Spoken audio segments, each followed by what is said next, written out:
Welcome to this morning section on MITA, our workshop on that is inherent to evolutionary evaluation as a new approach to manage project planning and programs in innovative ways using different tools of assessment and innovative approach, and this could be a good occasion to discuss about new opportunity that the assessment and the evaluation has for the project in urban cities, for project in cities, and in to manage different aspects of the evaluation. This morning we have 5 contributions for this section. The first is by Professor Maria Cerreta Sveva Ventre. Sveva Ventre is the speaker of this day. And the title of the presentation is Participatory Art and Co-Creation Methodology in the Viale delle Metamorfosi project. I want to invite Professor Maria Cerreta to say a few words about this first contribution, and then I can leave the floor to Sveva for her presentation. Thank you. Thank you so much. Thank you so much, Giuliano, and thank you to all of you. We are very kind to be here in Athens and also in Greek. And we start with the first session of the MITA workshop. That is also a new workshop in the ICCSA conference, particularly interesting related to the topic of the assessment and evaluation according to the multidimensional decision-making process. The presentation that is related to the topic that introduces Sveva Ventre is an experience articulated according to a research project that is also a work of third mission of our department, but especially of a local association in Naples, in a quarter of the periphery of Naples, particularly interesting for the role of art and innovation in triggering the different realities and above all in the regeneration of a community according to new values that could be generated in a shared perspective. I give the floor to Sveva for the presentation, and thank you so much to all of you for participating to this session. Many thanks. Thank you, Professor Maria Cerreta. Non si sente? Perhaps we... Now, can you hear me? Yes. You can't hear me? Un problema. No.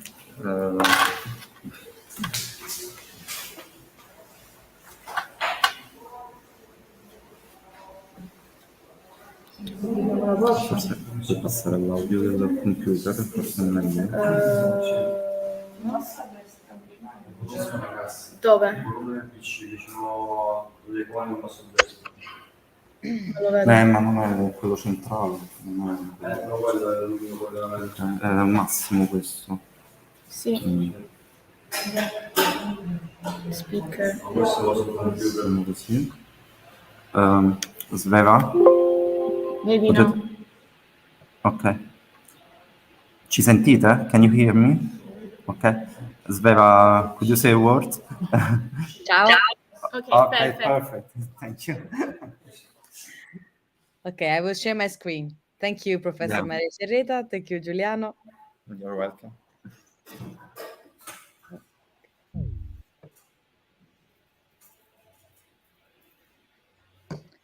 Can you see my screen? Yes. So, good morning, everyone. I'm Sveva Ventre, and this morning I'm presenting my research entitled Participatory Art and Co-Creation Methodology in the Viale delle Metamorfosi project, carried out by me and Professor Maria Cerreta at the Department of Architecture of the Federico II University of Naples in Italy. The research starts with a historical analysis of the development of contemporary cities and the decay of the industrial cities. It analyzes policies and actions that have been made with advancement of cultural planning as a tool for the regeneration of underused or abandoned places in urban areas. And from this point of departure, it shows how community art has been a very important practice from a social and cultural point of view since the 1970s. The research aims to underline the methodology used in the public art project Viale delle Metamorfosi Art Make Its Way, implemented in the eastern suburbs of the city of Naples. Furthermore, it is shown how multi-criteria ex-ante evaluation made it possible to synthesize and control the conflicts that usually emerge from the project arising in such culturally deprived contexts. From the post-war period to the present day, regeneration strategy have radically altered our cities in many ways. Many of the most recent regeneration experience challenge the limits of top-down processes through traditional urban planning tools and seek to establish an horizontal relationship between those who execute and those who use, enhancing participation as a creative bottom-up drive. In this way, the process between public and private is inverted, and so the conventional idea of material goods, such as works of art, architectural heritage, museums, and cultural centers, elements such as the memories and identities of citizens, shared values, lifestyles, democracy, and civic engagement are the new common source for the so-called cultural planning. A new narrative of the city revolves around this. In this sense, we go beyond the understanding that culture is the process that draws from the identity matrix of the place and innovatively interprets this complex dimension. For about a decade now, a new way of developing collaborative cultural project has been spreading also in Italy. Culture is no longer understood as elitist, but as a collaborative practice. Suburban festival, public art routes, and collaborative glossaries are emerging. Among these, a privileged role is reserved for art, which has long experimented with the opening to the new audiences, becoming community art outside the canonical context of the museum or gallery. This article explored the use of participation as a tool for social involvement and awareness, both in artistic production and in interdisciplinary cultural projects. According to the 1974 report of Arts Council Experimental Projects Committee UK, community artists are distinguishable not by the techniques they use, but their attitude towards the place of their activities in the society. The definition of community artist is very close to the meaning we recognize for socially engaged art today. From 1990 to the present day, the rise of art activism and politically engaged art has marked the social turn of the contemporary arts, causing a fusion of art and activism. Compared to the 1970s, what makes the difference is the recognition of participatory art as a genre on its own. The turning point of participation lies in trying to subvert the traditional roles of artists, work, and visitors. The artist goes from being an individualist producer of an object to a collaborator and promoter of situations or experiences. Visitors, on the other hand, previously considered mere observers or spectators, are now repositioned in the role of co-producers and participants. According to the 2022 Organization for Economic Cooperation Development report, The Culture Fix, Creative People, Places and Industries, cultural and creative sectors can be drivers for the recovery of the cities. Nowadays, talking about participation means ensuring equal opportunities and a wider enjoyment of culture through the involvement of underrepresented groups, which is still a central point in the definition of access to culture and democratic production of it. The participatory arts model has contributed to the diffusion of a new approach using the experiential and situated methodologies that go beyond the conventional knowledge generative practices of the various disciplines. The need to work with the complexity of social texture has led to the use of the systemic approach to co-creation practices to trigger a sustainable mechanism of interrelation between the various disciplines and subjectivities. Co-creation, in fact, necessarily implies participation, such as the construction of pathways through which certain individuals or social groups can make choices that can influence even minimally the outcomes of the process. The co-creation methodology must recognize the tensions and power relationships through the co-evaluation process and can lead to establishing an environment of mutual trust. It can therefore be said that the goal of co-creation is to the public spaces of relation in which there is conflict. For this reason, co-creation is also a political practice of placemaking. In the case of the project Viale delle Metamorfosi, Art Make Its Way in East Naples, Collettivo Zero Association proposed a methodology which alternates moments of collective creative thinking, artist residencies, and teamwork. It facilitates intercultural and interdisciplinary group work as a contemporary response to the reading of complexity and the production of innovation. This methodology aims to build co-creation processes by sharing creative work and individual and social groups. The main phases of the process are investigation, a phase of study and analysis of the social, cultural, and urban context. In this phase, links with local stakeholders and actors are determined.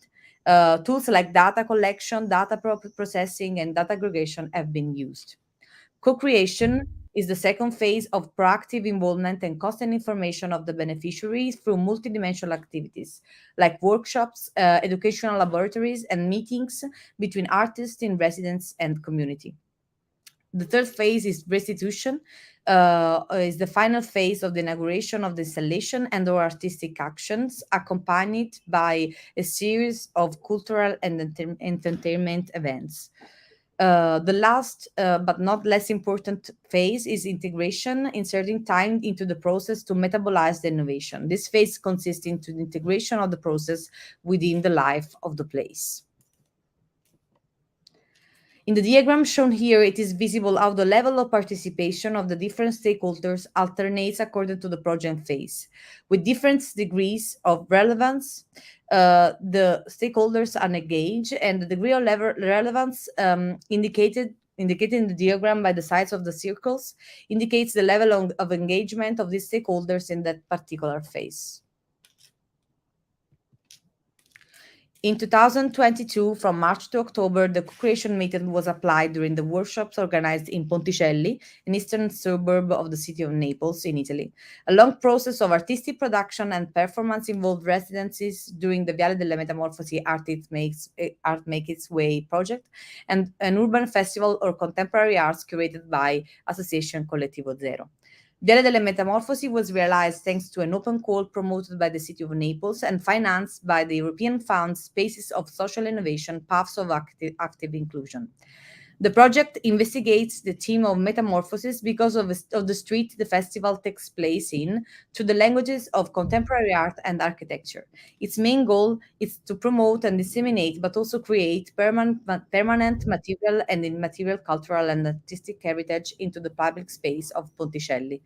Through the practice of co-creation, 3 artists were involved into separate residencies. Each of them conducted a research into the district that led to the production of a new artwork or research in the abandoned building of a former public school, which now is known as the Polyfunctional Center Ciro Colonna, whose name derives from the memory of a young victim of local mafia. The city of Naples decided to develop a public housing project that would allow it to intervene into the suburbs and transform them to accommodate thousands of displaced people in the 1980s. Born as an autonomous settlement nucleus with a strong rural identity, Ponticelli was annexed to the city during the fascist era. From the 1940s onwards, the district experienced a big growth with residential expansion and great building speculation.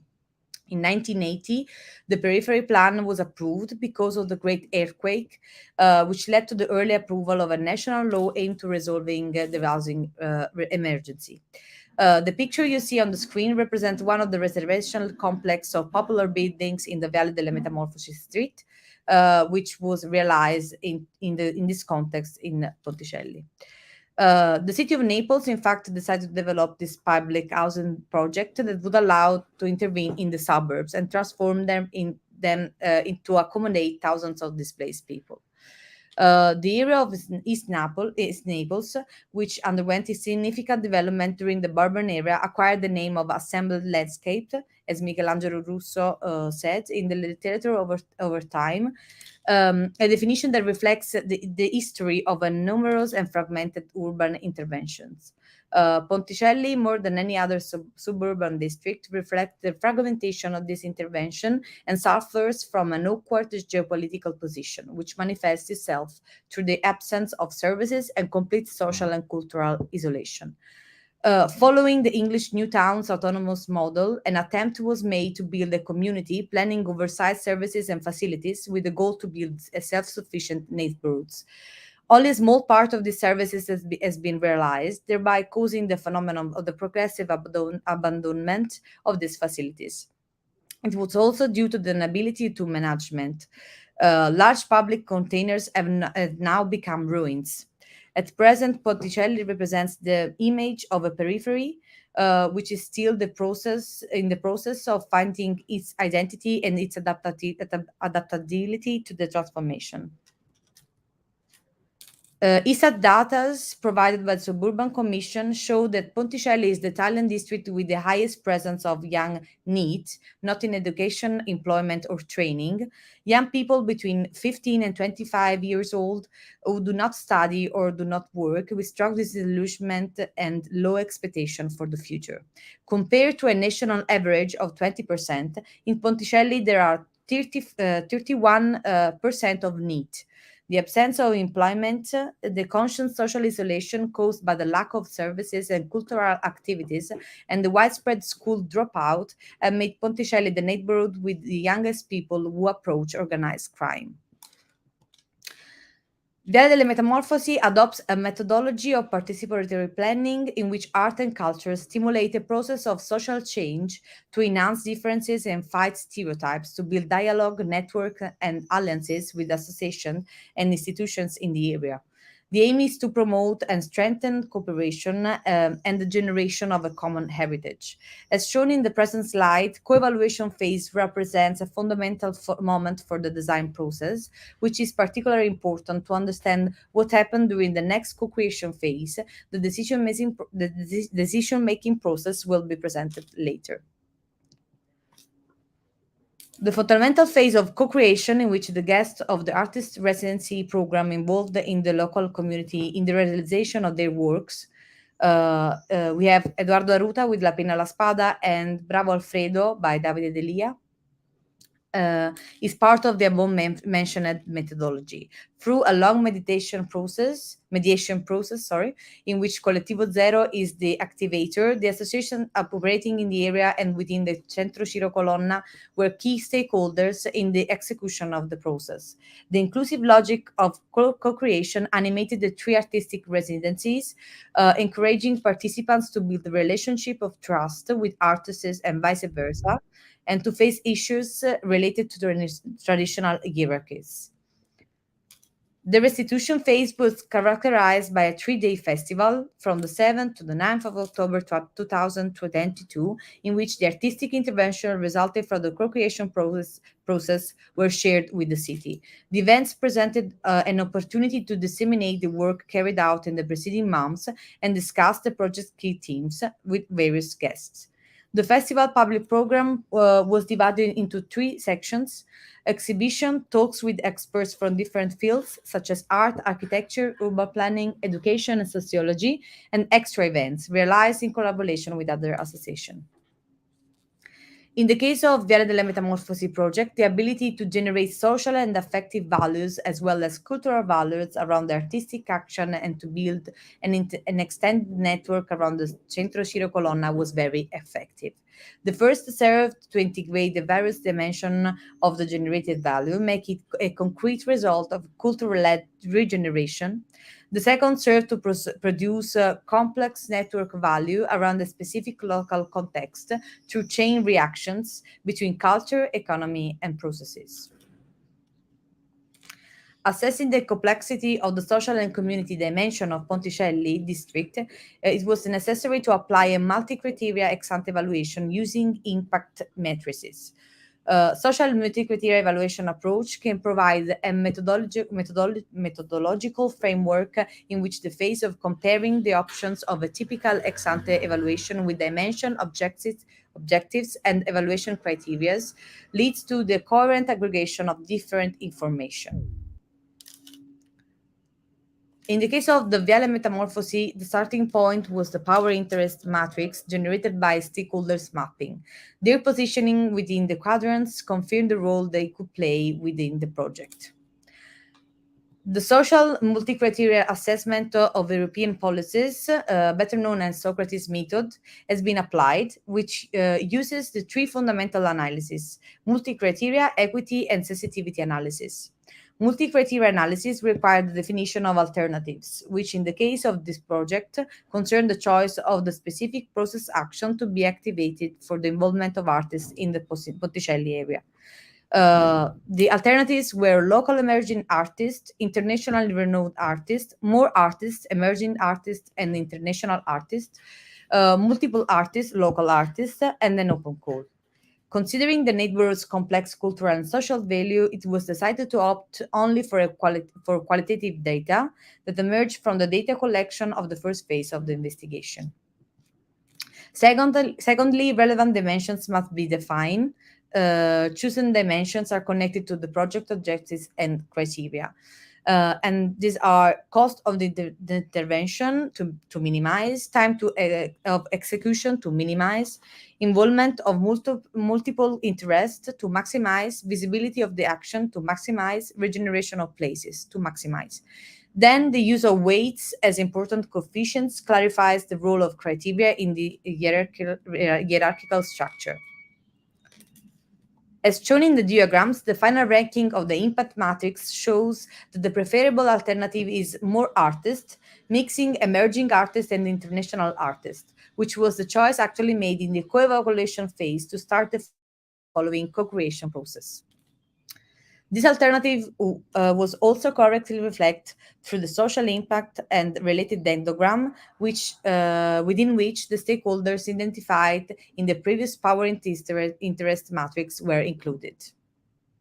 The action taken by the Association Collettivo Zero APS through art is oriented to decision-making process among the different stakeholders and to the research and identification of shared cultural values.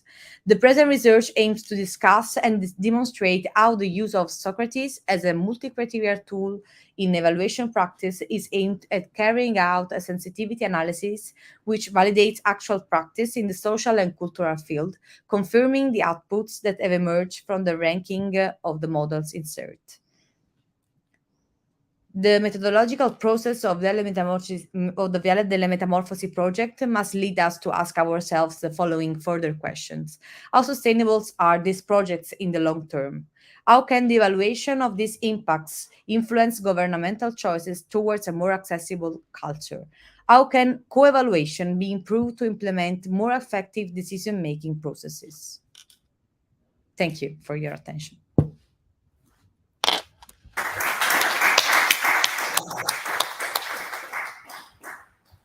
Okay, thank you very much, Sveva, for your interesting intervention. I would ask to the public if are there any questions or comments. Yes, we have a question. Isaiah, thank you for your presentation. It was very clear and very interesting project. I was wondering, I was quite curious to know a bit more about the co-evaluation process. So how actually it was structured. I can hear very well, so can you repeat it for me, Giuliano? Okay, there is a question for you about the co-evaluation process. How do you manage this phase of the evaluation, and which are the main challenge in this? Yes, thank you for your question. I will show you again the diagram, and I will explain to you how this phase went on. So we started from the idea of mapping all the stakeholders in the area And this was very important to understand how the connections, how the real connections between and the relationships between the stakeholders were in the area. And we realized there was a great conflict between them. So after this great phase of knowing every stakeholders and mapping them into the power interest matrix, in order to understand who was very important to consider into the management part of the project. We decided to use this Socrates instrument tool that, of course, starts from this power interest analysis and then activates a process of understanding which alternatives are interesting for each stakeholder. So we thought about different choices, different alternatives. One of them was taking only emerging artists from the district, so from the eastern part of Naples. Another, this was important, but not very okay with other stakeholders from the city center. On the other hand, we thought about taking into the district internationally renowned artists, but this was, of course, not very progressive for the district. So we thought about taking together the chance to have international artists and local emerging artists. And this came out to be the most interesting and shared alternative. We of course, using this tool of the Socrates, we understood about that this was the best choice by making a selective choice, and by putting criterias and weights into the choices. So first of all, we didn't have so much money as a budget of the project. So the cost of intervention was to minimize, of course, was one of the most important, of course, criterias. Also, the time of execution was dependent by the funds, the European funds we had for the project. So, of course, this was another big criteria. Another criteria was the involvement of multiple interests, and this was, of course, one of the most important goals of the project, but not as important as the time of execution and the cost of intervention. And maybe the most important was the visibility of the action. Visibility in the sense that we didn't react to the winning of these funds by hoping to have this international great view, but we were interested into having consents by the district. So it was very important to have international but also local artists together, working together in the district in order to have to enhance a mutual trust environment between the stakeholders. And of course, the other and the last criteria was the idea of having also regenerational places. So taking into account artists that were already working with social projects and other communities. So the process, this process took us to this ranking matrix that of course took us to the to understand that the first positioned alternative was more taking more artists, so emerging artists and international artists together. And so we open an open call for international artists, and then we invited local artists to the residencies. I hope I was clear. Thank you very much, Sveva. Thank you to you. Okay. Thank you very much. We have Giuliano. Yeah, we have another co-chair in this session, is Maria Somma. Good morning, everyone. Now is Maria. Yeah. The next contribution, exploring the transformative potential of urban cemetery truth of an evolutionary assessment approach, the case study of Poggioreale in Naples. by Giuliano Pori, Piero Zizzania, Giovan Giuseppe Vanelli, and Angela D'Agostino. The article analyzes the theoretical framework and methodological paths to investigate the potential impact of cemetery transformation. I leave the floor to the author. Thank you very much. Thank you, Maria. Just a second, I share my screen. Okay. Thank you. Enter screen. Okay. On system audio. Okay. Just one. Control area. Thank you. Okay. Thank you, Maria. This is a contribution titled Exploring Transformative Potential of Urban Cemeteries Through an Evolutionary Evaluation Approach. I present the case study of Poggioreale in Naples. This is a joint contribution with other researchers from University of Naples, Federico II, that participate in this project that I will show in the next slide. This is the outline of presentation. I will show the purpose and the research context.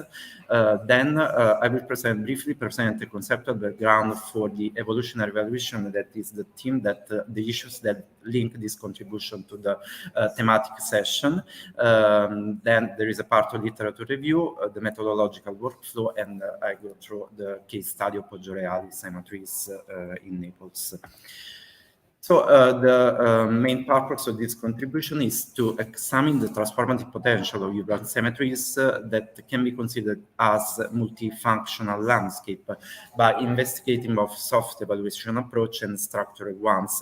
For soft evaluation approach, I mean participant documentation, survey, and all the methods and tools that can be used in the preliminary phase of an investigation of a research. While for structural ones, I mean contingent evaluation, PGs, choice experiment, and also other structural ways to produce the results in the initial phase of the research.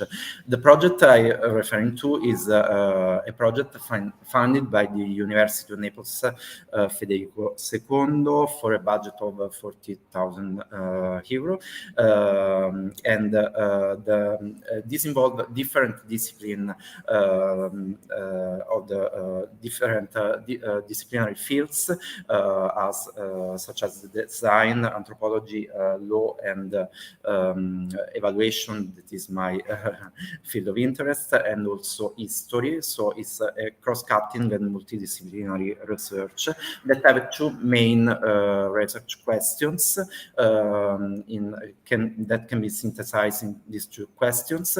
How can evolutionary evaluation inform and design process of cemetery spaces?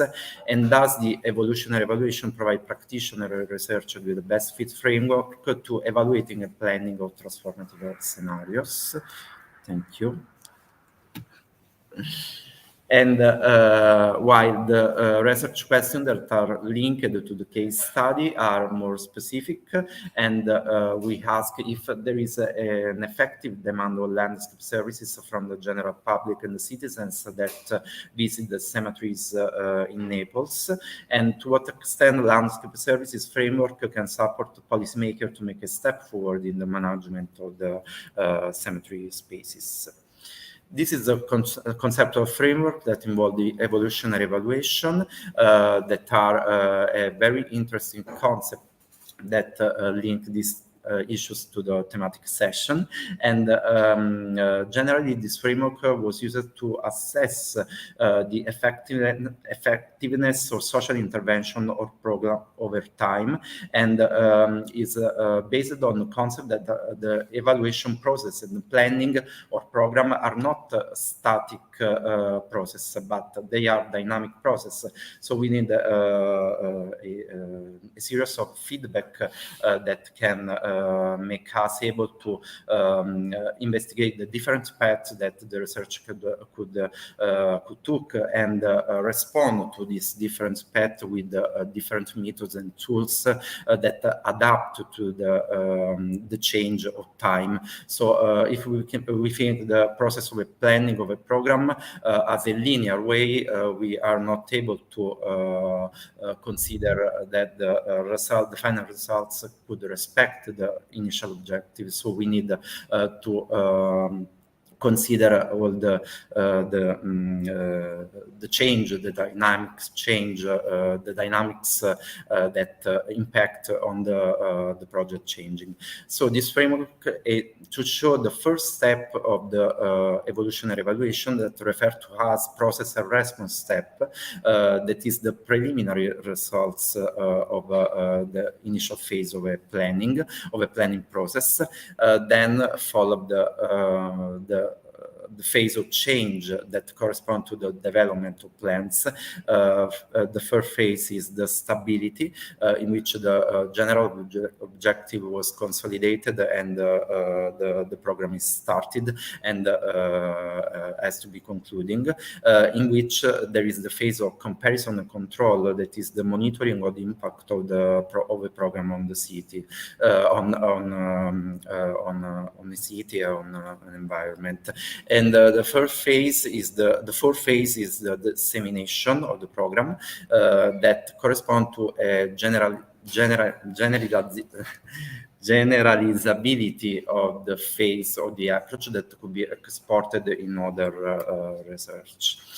So we start with a literature review using implemented with the VOSBeaver software, that is a scientometric tools that allows us to have a network of co-citation based on co-citation among scientific articles that are within the Scopus database, that is a Scopus indexing database, and we analyze the article from 1993 till now, till 2023, and main keywords we implemented in this first step of the analysis are the following, shown in the top of the screen, and we try to link the symmetries or burial site, all the question and keywords linked to the symmetry system with the concept of landscape services, ecosystem services that include consideration of multifunctional landscape as tools for investigating, evaluating a territory, and we have also other keywords that are linked to evolutionary evaluation, sustainable design, and sustainable planning. With these terms of research, we identify 1,500 articles in the first step, and after process of selection, we reduce this complexity to 108 articles that present the following most recurring terms: area, age, burial, population, that are linked to three different clusters that can be identified as sociocultural perspective, the study of cemetery system in a sociocultural framework. The second cluster identified with the cyan color is the perspective of risk, especially with the soils and burial sites, and so it refers to environmental studies and disciplines. The third cluster refers to as regional and urban perspective, highlighting their contribution to the natural ecosystem. So the main terms present different sides in the circle that refer to the number of citation of the number of frequency, the frequency that this word recur in a scientific article, and the link represent the network of co-citation, how many articles have were co-cited by the scientific the authors, and which are the connection between the the themes, the issues. So from the analysis of literature review, we identified 4 typology of mythos for relevant that has been detected as more relevant for this research, and they can be lead to the contingent evaluation method, choice experiment, citizen science, crowdsourced geographical mapping, that are the most, the principal tools and methods that were implemented in this type of research that link the cemeteries and the urban territory with the landscape services. Or best with the ecosystem services. So the contingent evaluation method and monetary methods that are based on a survey in which we asked people how much they would be willing to pay for the maintenance of a good and services, while the choice experiment is a different typology of methods that present individual with a series of hypothetical choices between alternatives, asking to vote the preferable one, while the citizen science and the crowdsourced geographical mapping are the approach that implement citizens as sensor to reach data, in the case of citizen science, or use crowdsourced geographical mapping to identify the most important values that people attach to places, also producing digital maps. The methodological workflow starts for the interpretation of cemetery space in the contemporary cities. That is the main objective of the Rethinking Last Perspective project. That is the main project of this research.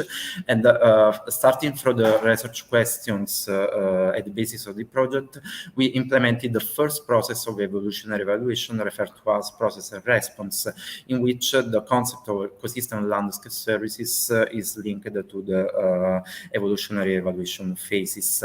So the first step is the data gathering, in which the main topic of the research are implemented and are searched with different data from different sources.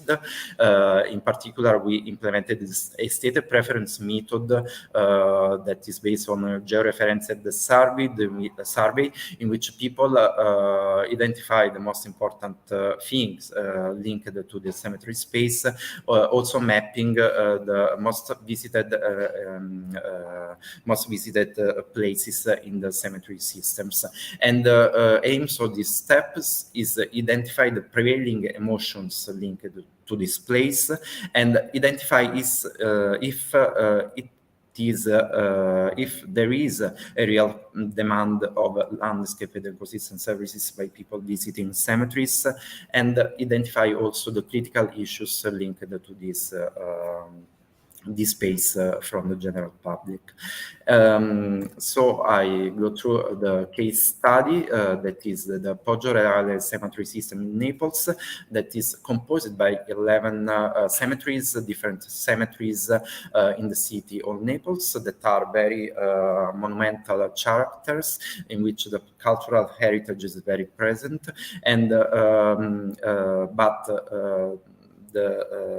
this type of architecture are generally more monofunctional. This generates deep marginalization in terms of the use of this public space that could be otherwise constitute a very important potential in terms of production of ecosystem services and landscape services. So the Poggio Reale Hills is outside the city center of Naples, and these three pictures represent the principal space of the in which are made the cemeteries. But we encounter also this type of landscape in the cemetery space that refer to as a concept of multifunctional landscape, in which the use of a natural system and the benefit the natural system produce in terms of a reduction of impact on the cities is one of the most important issues that can be explored with the instrument of evaluation. So, sorry, Okay, so I go through the third phase of the methodologies, in which we implemented the preliminary data gathering, and we use the state preference method through a survey to identify the main questions.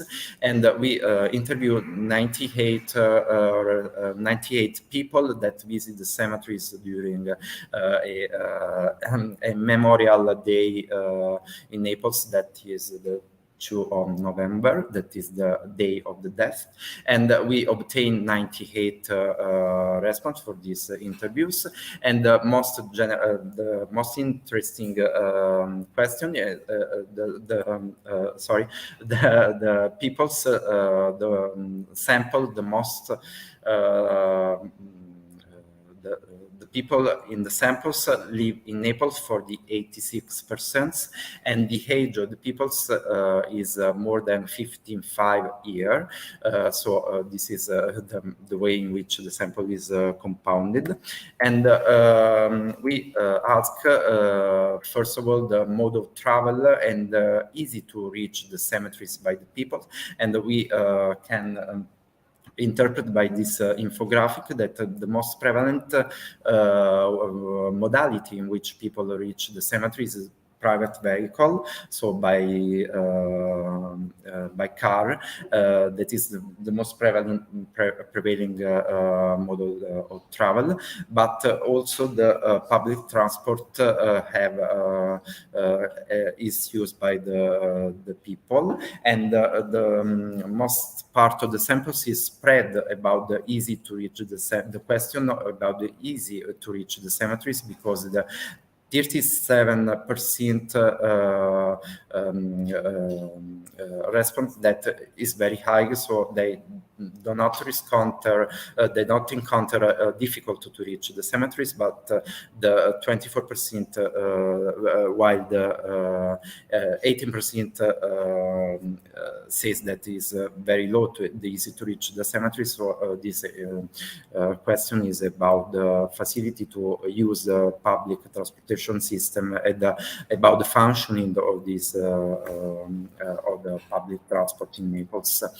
So the other question try to investigate the prevailing services people need when they visit the burial area, in which that have been divided into three main categories that refer to as park equipment and services. That is the most important and relevant category that people ask to. The basic services and the mobility and accessibility services, in which we can say that the sample is oriented to the request of services, basic services in terms of benches, fountains, and the elementary services that need to people to have a comfortable visit to the cemeteries. While the mobility accessibility services is another important questions and needs that people identify, in particular due to the fact that the cemetery system is very complex, and there are some parts of the cemeteries that are difficult to reach, that request a demand of internal mobility, as a bus, little transport system are requested by the respondents. And the question on the left, represented on the left, is about the possibility of by the people to walk through the cemeteries, not only to visit the grave of their parents, but also to experience the nature and the panoramic view, or the important burial site of very important people that are in the monumental cemetery in Naples. So we asked this type of question, and the response is very interesting, because the 61% of samples identify just the traditional original use of cemeteries, so they use the cemeteries just to visit the grave of their parents. But there is almost a 40% of people that enjoy the cemeteries also to see it and enjoy the panoramic point of view and walk through this area. So the other questions is about the consideration of cemeteries are open spaces or semi-closed cemeteries or closed spaces, and the most part of the samples declare no as a response to open cemeteries as a public park. So it is identify that the most important function of the services connected to the cemeteries is the traditional ones. So there is a not very open mind to for the people to explore the potential of open the cemetery system and conceive the cemetery system as a public park that can be enjoyed also in other day or in other day, and the use of cemeteries as a park and not as a simple memorial site. But there is a 23% of people that are exploring to implement function and compatible use for an open cemetery. So they declare that it's good to have open cemeteries with the condition to have the compatible uses of these open spaces. While the people are concerned about the opening of cemeteries as a public park for possibility of criminal infiltration and the lack of security, and the possibility to desecrate the sacred place by the general public that can visit the park. That can visit the park. These are the main prevailing concern. So the third step of the survey is linked to the prevailing emotion of people attached to these places that are obviously melancholy and sadness, but it's interesting notice that these places are considered as a place in which affection and reconciliation with the parents and their relative is very important, but also as people place in which peace and serenity is very important and appreciated by the people. So this refer to a research about the emotion, the prevailing emotion, that we try to attach also to the places using this georeferenced survey with the technique of participatory GIS, in which these on-field interviews have been conducted using a mobile digital support, in which a facilitator invite the respondents to mark in the map the most important place in which the people attach particular values, or the most important place that are most recurring visited and walked through by the respondents. And in the map on the right, that is a preliminary map for with the preliminary results. It's interesting to notice that the most important and most frequented paths are the main axis of the cemeteries, but there are also other secondary axes that are walked through by the peoples, by the blue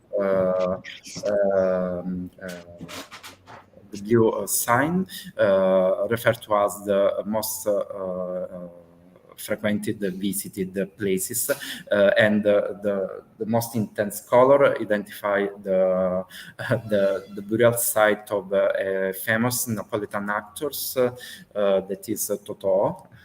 I don't know if you experienced this actor, and there are many people that go in the cemeteries to visit the burial site of this actor.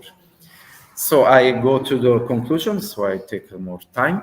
The collected data or the preliminary phase of this research that is referred to as a response, process and response phase of evolution evaluation, try to understand the main social and cultural issues related to this cemetery space and how cemeteries are used in Naples today.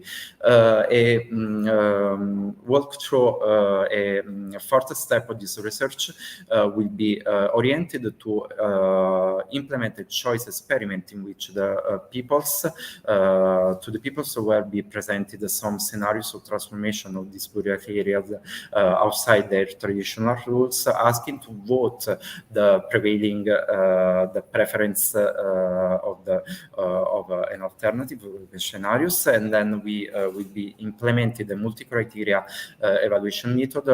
Most probably one of the methods referred to as the social multi-criteria evaluation analysis to aggregate these results and identify the most important and preferred scenarios that people will. And in particular, the use of the approach of landscape services can be suitable to identify, to consider cemetery system as outside their traditional rule, and identify a project to give a projectual impact to this place considered as recreational places that can offer this to the visitors a different experience, that is outside the traditional ones. Thank you very much for your.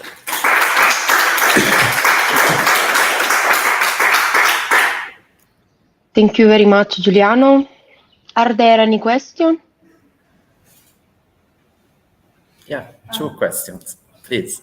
Same or Okay. It's a different. I have a set of questions. Okay. I don't know if they can hear us from here.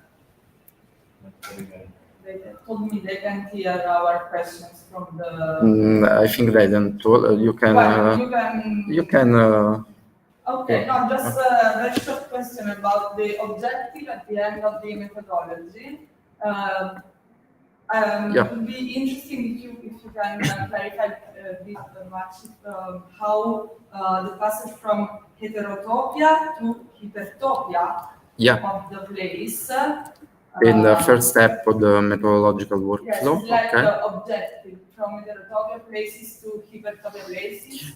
What do you mean with hypertopia places? Okay, it refers to a philosophical concept that considers cemetery as a place, a monofunctional place in which people go just to visit the burial sites of their relatives. This is the concept that prevails in Italy, in Naples in particular, in which the cemeteries is not considered outside this monofunctional meaning. So it is a heterotopia. The main project objectives is to transform this monofunctional place into heterotopia, multifunctional places in which we can have different possibility to use this space, enjoy this space in different terms, social, environmental ones. So it's a multiplication of possibilities that this place can give to the cities, to the people. So that's it. Thank you for your question. Yes, I also have a couple of questions because I think in general it's a very. Could you speak up? So thank you. I think in general it's a very interesting research for different reasons, and what is interesting to me, I mean, there was a slide which was slide 16 that showed the results about a specific question. 16, not sorry. That's 16. 14. 14. Okay. Yes, 14. Yeah, the one about people actually applying to work in the cemetery to actually just enjoy specific things, and I think also specifically this also relates to the typology of the cemetery there. Yeah. But also I was wondering to which extent this is connected to the lack of other kind of public spaces in the surroundings in the city. if there is a connection between the absence of this. Yes, there is a strong connection between, in my opinion, from the services in the cemeteries. There are the similar demand of these services inside the cemeteries, but also outside. In fact, the main, the prevailing response are referred to very easy and basic services like benches, fountains, are very basic services inside the cemeteries. So still, it's a place conceived as a public space, as a, I don't know, like public park or something on this. So this is something that, for instance, happens quite often in North European cities, like Yes, or yeah. Scandinavia in general. Absolutely, there is a different conception of cemeteries in the European cities.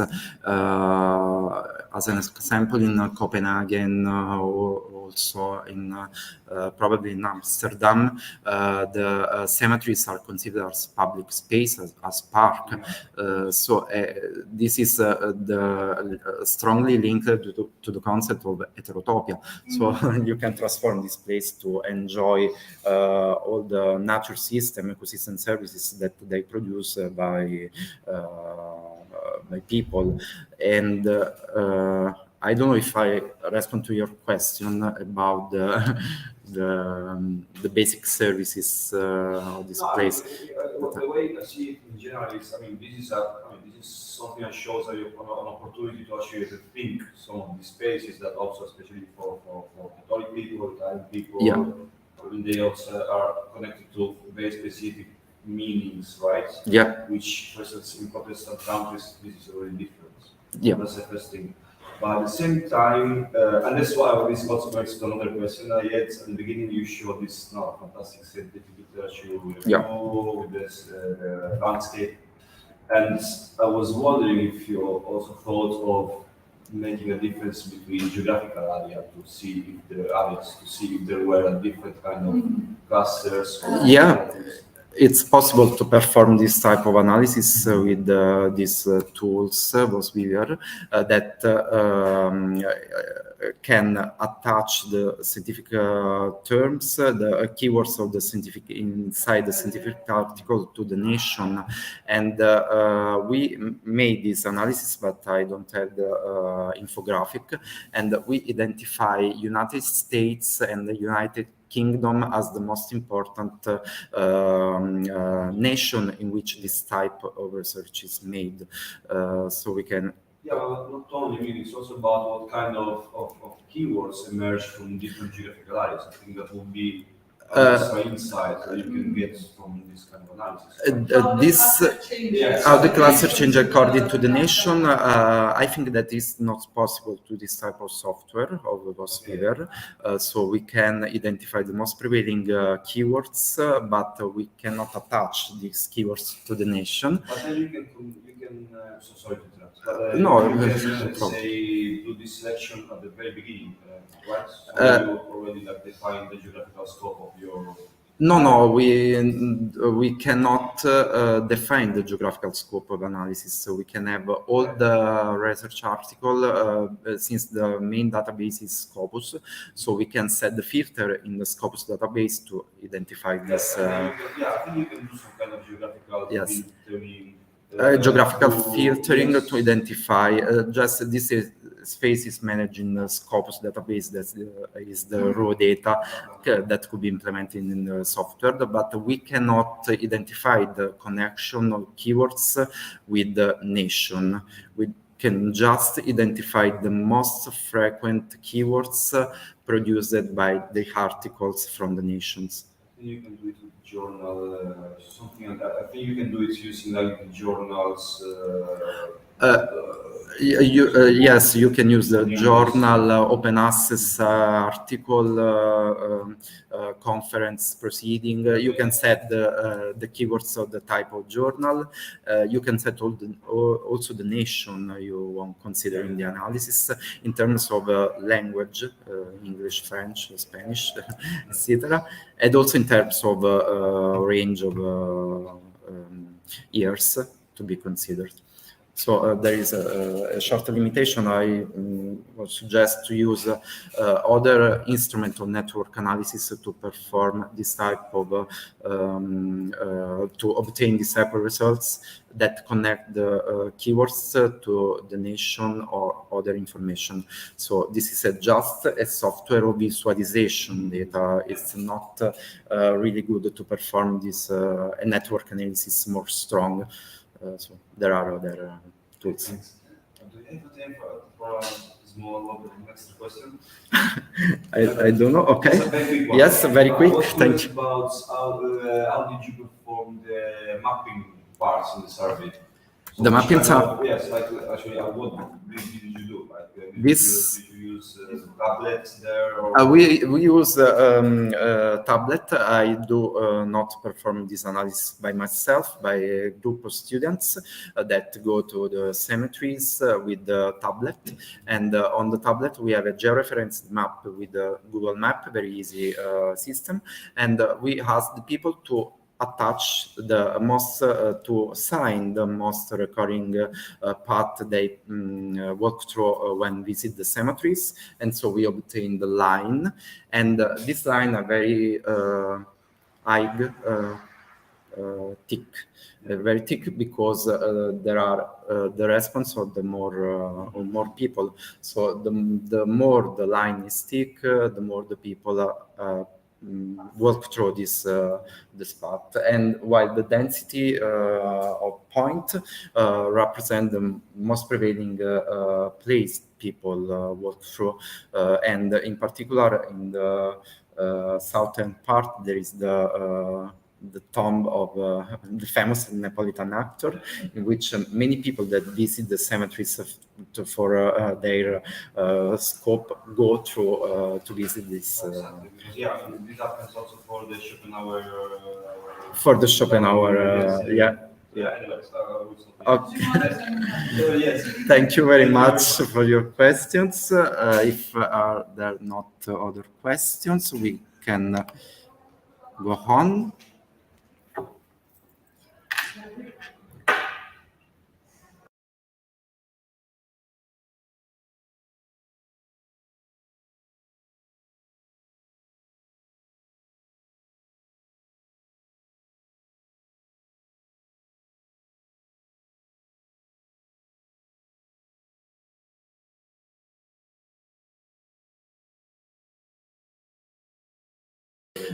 Okay, we can go on with the next contribution of Ludovica La Rocca, Chiara Mazzarella, Stefania Regalbuto, Maria Somma, and Alessandro Imbriaco.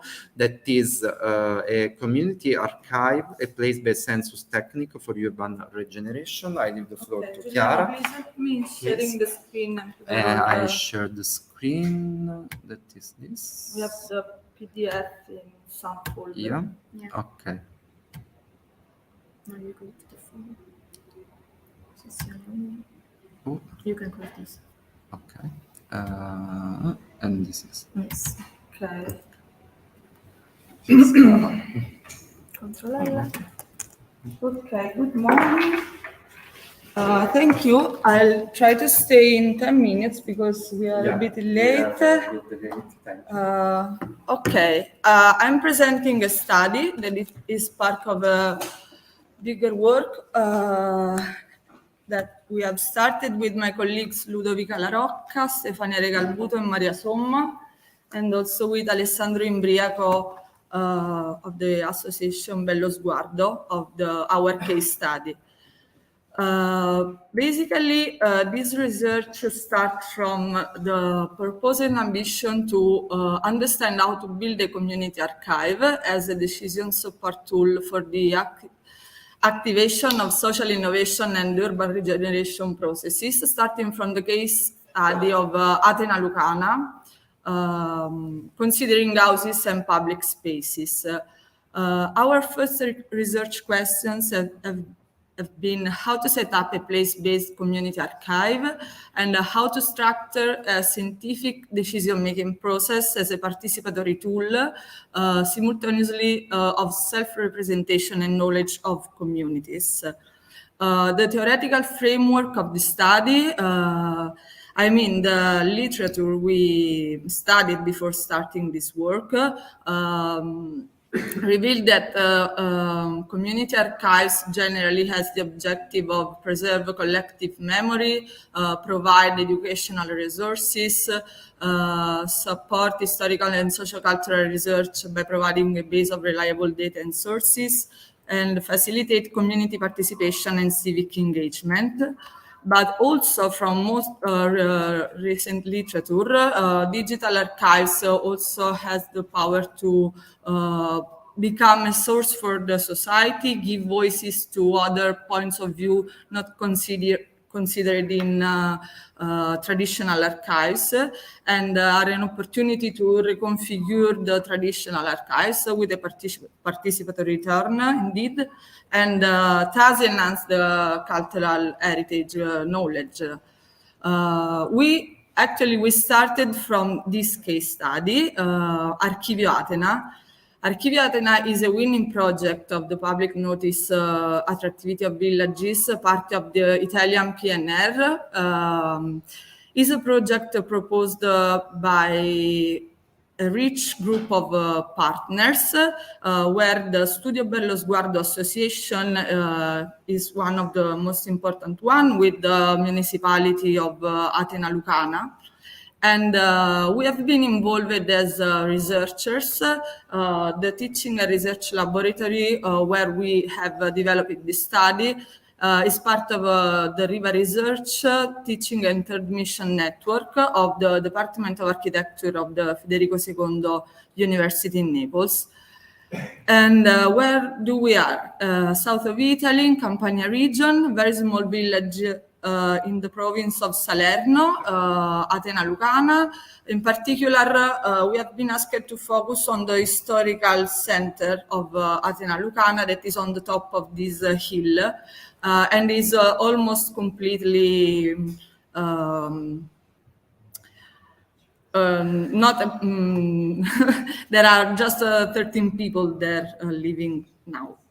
The main project objective is to build a community archive the theme of the archive is of all the PNRR project. So they are working on this topic through a collective work, considering a new village idea and working on the memory. Carrying out workshops with artists, scholars, cultural operators, institutions, and private individuals together with the local community. The methods and tools we started to consider, starting from the literature, has been the tool to interpret the different knowledge types related to the context, to the content, to abstracted knowledge and also structured knowledge.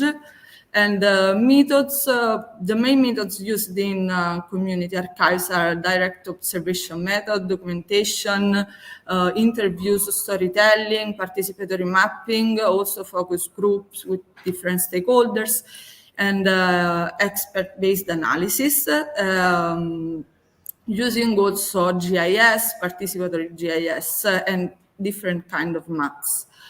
The result of our proposal has been a methodology that is a support tool to activate a community place-based archive, structured in 4 phases. The first is about the understanding of the context and the community of the place. The second one, the identification of what kind of archive we want to set up with the community. And the third phase is the identification of the elements that need to be archived. And in the fourth phase, some more operative steps to activate the archive itself. So here is a not so high resolution, but basically this is the framework that we tried to set with the 4 phases, each one with some steps that I'm going to show you now. Well, so the first phase is about the knowledge of the context in the community. And we defined, first of all, to understand the place, so an analysis of the context, then an analysis of the stakeholders of the place, and the definition of the objective. So in our case study, we have mapped the houses of the center, the public space of this area. With the field research, we managed to understand the most of information that through the OpenStreetMaps, etc., were not available. Also meeting some local stakeholders, we had carried out some interviews. That is an important part of the first phase to understand the place. Second phase, what kind of archive do you want to set? The Archivio Athena project is working on archives of photographic archives, also on archive documents, the traditional ones, and on some audio-video recordings. So starting from these other archives, the open question for the future years is how to connect these archives with the special archive of the place. And well, in the third phase, the need is to identify what are the elements that define the objects to be archived. And to do this part, we worked together with the Bello Sguardo team as an expert team, and also with the local community, using some very easy tools like Miro platform to work together also online and through interviews. So we had, as a result of this step, an interpretation of the concept of house and of the concept of public space, trying to understand what are the categories we have to focus on. And a part of the identification of the object of a house and public space, how is the morphology of these spaces, and what is the perception of that people that are the subjects of the community archive have as of these spaces, and also social and temporal aspects. Okay, yes, I'm closing. Yes, 1 minute from 10. We started to define some indicators, and yes, last one, the future steps of this. This is a methodological framework, okay? It's like a guide to carry out a work like this, and we are doing that in Athena Lucana. But we basically can say that this can be a decision support tool for the activation of social innovation and urban regeneration processes, giving voice to different subjects. And what are the... Good morning.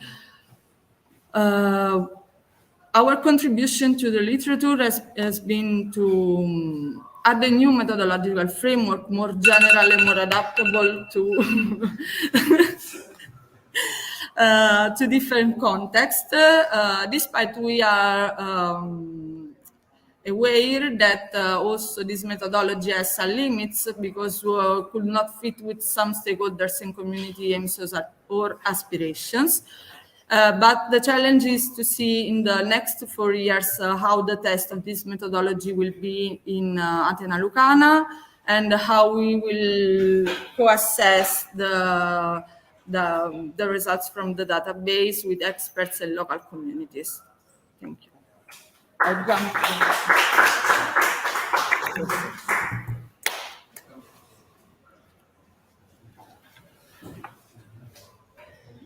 Okay. Very late? No, but 10 minutes. Yeah. Okay, thank you very much. If there are some questions from the general public, we have a question here. Okay. Could you come here? Or So there is a loud. problem with the Okay, microphone. she will answer, so it's okay. I wanted to ask, what is the contribution of NCDA and evolutionary evaluations that you... In this contribution? Yeah, also in the form of future outcome.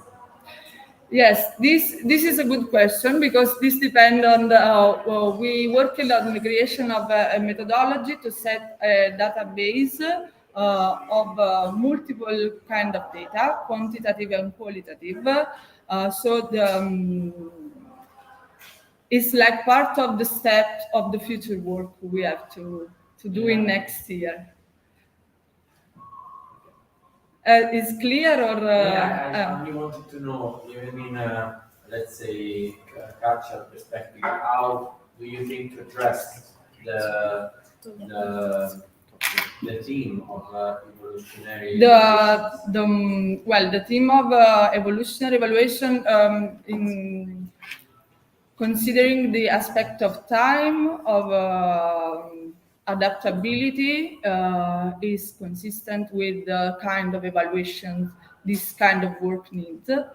But it's like the first phase of an evaluation process, our work. Is enough or not? Thank you very much, Chiara, for this interesting contribution.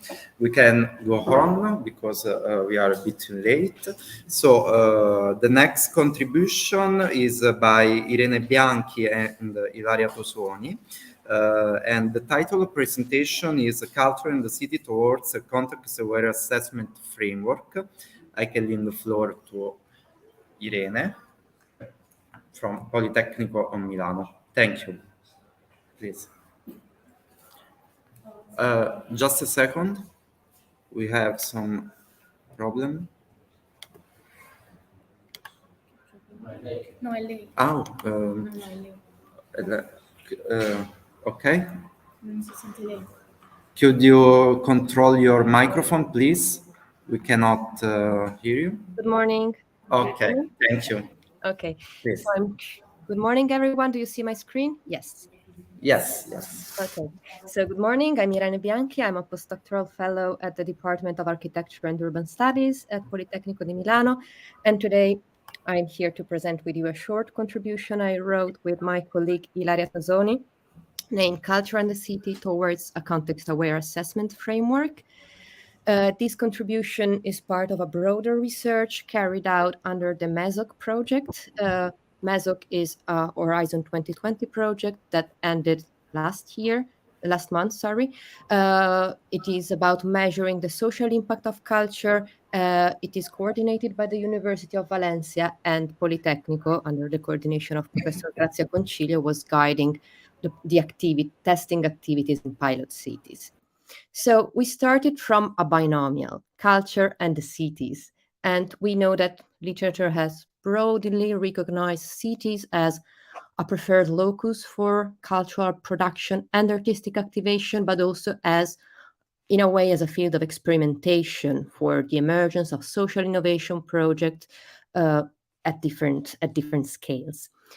In this debate, culture has mainly been referred to in terms of large-scale cultural policies, looking at the social-spatial implication of long-term cultural strategies, for example, while a bit less attention has been paid to the transformative potential of local cultural actions. Within this project, we try to focus on social impact generated by cultural activities by looking not only at local impacts, for example, related to local development, urban regeneration, and community activation, but also considering the contribution that cultural action might play in terms of broader transformative dynamics, as per their capacity to activate missions, for example, in a direction related to sustainability, transition, or even to democratization challenges. In particular, the project, and in this contribution specifically, we focus on assessment frameworks. So how can we capture this social impact in complex open systems such as cities. The premises of the whole project, first of all, normal assessment, let's say traditional assessment models mainly focus on economic impact evaluation and even consider social impact mainly in terms of generation of economic value. We believe that an effort is needed on the one hand to capture also intangible immaterial effects related to cultural production, and also to move beyond output-based evaluation models, focusing mainly on policy outcomes, also considering trade-offs, spillovers effect, and unexpected results that might emerge from the design and the implementation of specific cultural actions. How do we do it? The idea is to focus on the process through which impacts are generated, recognizes that they are complex, nonlinear, that impacts and even more long-term social effects are defined and affected by multiple determinants, by factors that are endogenous, but also comes from outside, from different systems, while at the same time we need to acknowledge the place specificity, so the importance of local context in defining and the transformative pathways, let's say, of cultural actions. So on this premise, the research tries to identify evaluative objects and categories to support identification of factors that, through a process focus, let's say, approach, affect cultural-led urban transformative dynamics in three main fields that are health and well-being, urban regeneration, and social cohesion, intended in terms of people engagement, but also participation in urban cultural life. As part of the broader project, our activities in pilot cities was carried out in 11 European cities, and it moved through different steps. First, we adopted, let's say, an inductive approach, starting from the observation of specific cultural practices. We identified 35 cultural actions targeting social value in these three impact domain, and we then selected 18 cultural actions from 6 cities that had a higher, let's say, degree of data availability. And through the analysis of these cultural actions and of their impacts, we have tried to reconstruct the processes through which the social impact were generated. And focusing on social impact dynamics, we have identified a first categories of factors affecting their capacity to emerge, to resonate in context, and to root also in specific setting. Second, we tested these categories through policy dialogues, through focus groups and interviews with 46 stakeholders including policy officials and cultural operators from 9 European cities.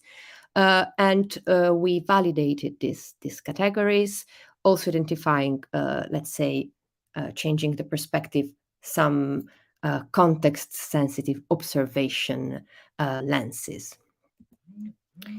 In brief, for what concerns the case studies, we have performed desk research on a selection of case studies, trying to identify changes recording in the impact domain, so not only economic impact, but also social ones. We have identified causal relation between this changing and the cultural actions, and we have tried to identify factors affecting the capacity of actors to generate impacts. And here is a list of the cultural actions we have identified. In the second phase, We discussed, as said, with policymakers and cultural operators. Here are our colleagues from Turku in Finland.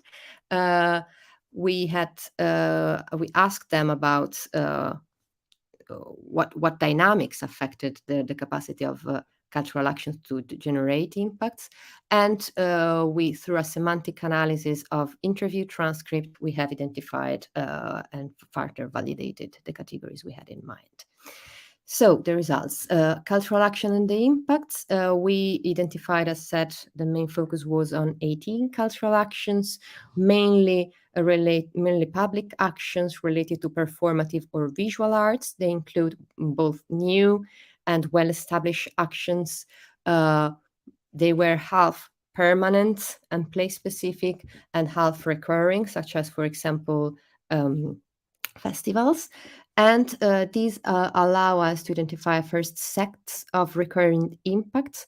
Some of them refer more directly to the social impact domain, such as the improvement of individual or group physical and psychological condition, the betterment of physical facilities, or the empowerment of communities. But other categories were referring to more contextual dynamics, such as, for example, the reframing of governance and partnership arrangement, the design of new services, the production of new policies, or even the production of knowledge and the start, let's say, of learning processes.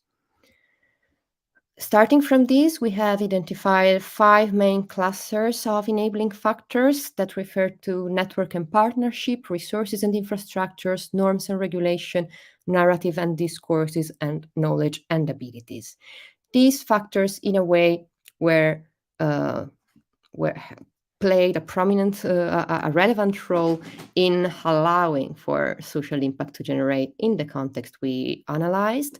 About network and partnership, for example, there was an important role of the existence or the emergence of cross-sectoral collaborative schemes, the existence of agreement between public and private partners, but also in more symbolic terms, the relevance of political support and political recognition of the cultural value of the social value of cultural action was key. Resources and infrastructures refer to the availability not only of financial resources, but also of spaces, of human resources, and the accessibility of, for example, underused spaces that were provided by the public actors. Norms and regulation refers to the existence of favorable normative frameworks both in the cultural domain and in the social impact domain. Narrative and discourses refer, for example, to identity, to the emergence of new discourses in the cultural or public sectors, and knowledge and abilities refers to the enhancement of skills and capacity building. What we did, starting from these categories that we're focusing on impact generation processes, we have tried to change, let's say, the perspective and look at local contextual dynamics that could play a role in this. So by looking at the context, what dynamics allow us to, in a way, to understand the degree of readiness of maturity of the systems towards the transformative potential of cultural actions. And here we identified 6 categories that partially overlap, of course, changing perspective with the one referring to impact generation processes. We refer, for example, to network changes in terms of bonding, bridging, and linking social capital, so referring both to vertical and horizontal social capital structures that can be able, we think, to give an idea about the context capacity to trigger and engage in transformative process. Another lens of observation where it was referred to market reactiveness, so the capacity of the system to the local context to meet unsatisfied need and to propose new services and products to deal with these, and also to amplify, let's say, cultural action supporting transfer and scaling dynamics. The third one refers to public policy sensitivities that can be observed through the analysis of regulatory framework, but also looking at what resources are made available, what discourses are emerging. And in a way, this gives an idea of the readiness and the maturity of the public administration, but also to the capacity of cultural action to intercept broader trajectories of change. So, for example, related to sustainability or to the degree of intentionality associated to the cultural action itself. Another category was referring to symbolic values and narrative. A prominent role was also played by learning and awareness in terms of recognition of the value, the social value of cultural actions. And finally, we identified a cross-cutting categories that is called spatial intelligence, that somehow refer to the capacity to reflect in the context. Also, for example, acknowledging potentially negative trade-offs that are often neglected in this kind of discourses that, for example, refer to gentrification dynamics. In sum, what we have tried to do is to propose not a proper evaluation framework, but a first set of observation categories and that might allow capturing the social value of cultural actions, starting from the assumption that, of course, the transformative potential of these actions does not reside in the action itself, but depends on a number of factors that are strongly related to local context dynamics that affect their capacity to emerge, so to exist, their capacity to resonate in local context, but also to mobilize actions in the context of reference. For this, we were proposing a double level of observation. The first one was about social impact generation process by looking at dynamics through which social impact emerge. And the second one was to look at context, assuming that these could provide information about the degree of proneness and maturity of local context towards social impact generation. For example, revealing something about the maturity of the interaction between urban regime in a transition lexicon, let's say, and cultural niches, about the level of directionality of transformation pathways, about also the degree of involvement and awareness of different actors involved. And we believe this kind of local observation can also allow identify proxies. So looking at the extent to which contexts are ready, we might have relevant information about ongoing transformation processes. Of course, as said, this project formally ended in June.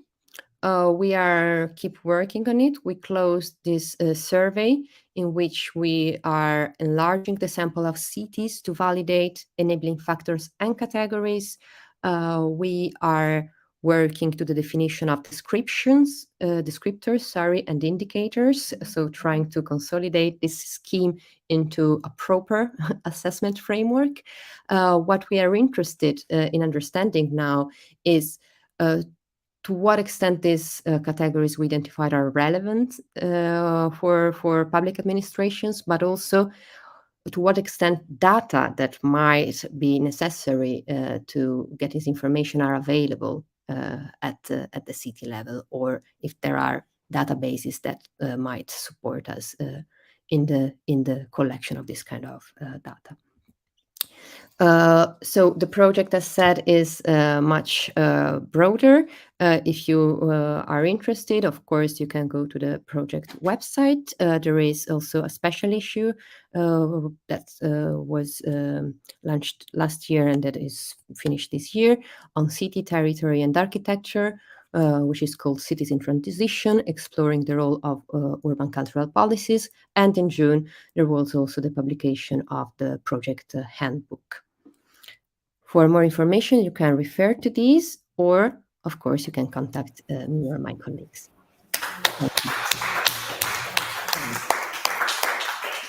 Okay, thank you very much, Irene. I want to ask to the public if are there any questions. We are a bit late, so I ask kindly to do a quick question. In case. Maybe at the end, because... Maybe at the end, sorry, we are a bit late because, but thank you. Just a comment about these studies, very interesting. I suggest to implement the second part of this work, the future part of this work using social multi-criteria evaluation techniques, because it could be very useful to aggregate descriptors, indicators, and all the variable you can consider to manage. It could be an interesting pathway of research to follow in the future step. Just a consideration. I'm very interested to this your contribution. Thank you. Thank you very much. Thank you very much.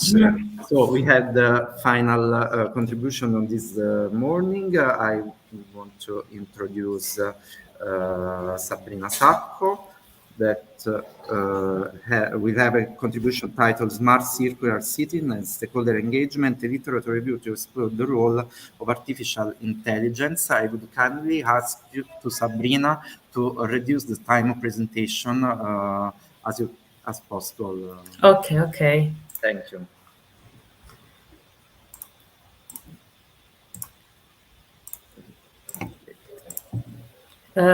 Do you see my screen? Yes. Yes. Okay. First of all, thank you.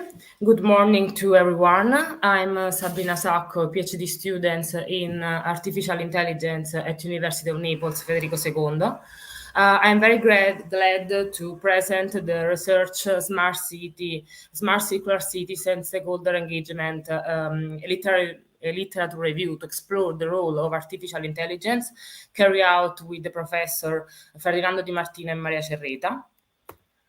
This is our table of contents.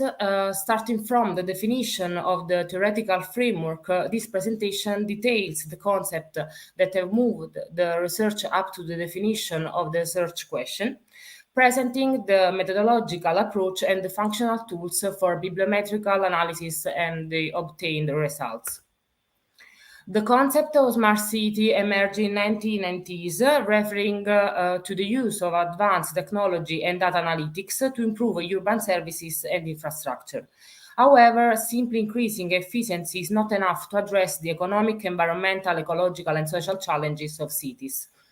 These challenges require new and innovative approach to urban governance involving the human factor. Debates around smart cities have been advanced by the introduction of the concept of a cognitive city, where citizens become active players and co-producers of services, providing valuable information and engagement. Stakeholder engagement is crucial for sustainable development, as it ensures that the interests of all stakeholders are taken into consideration in decision-making processes.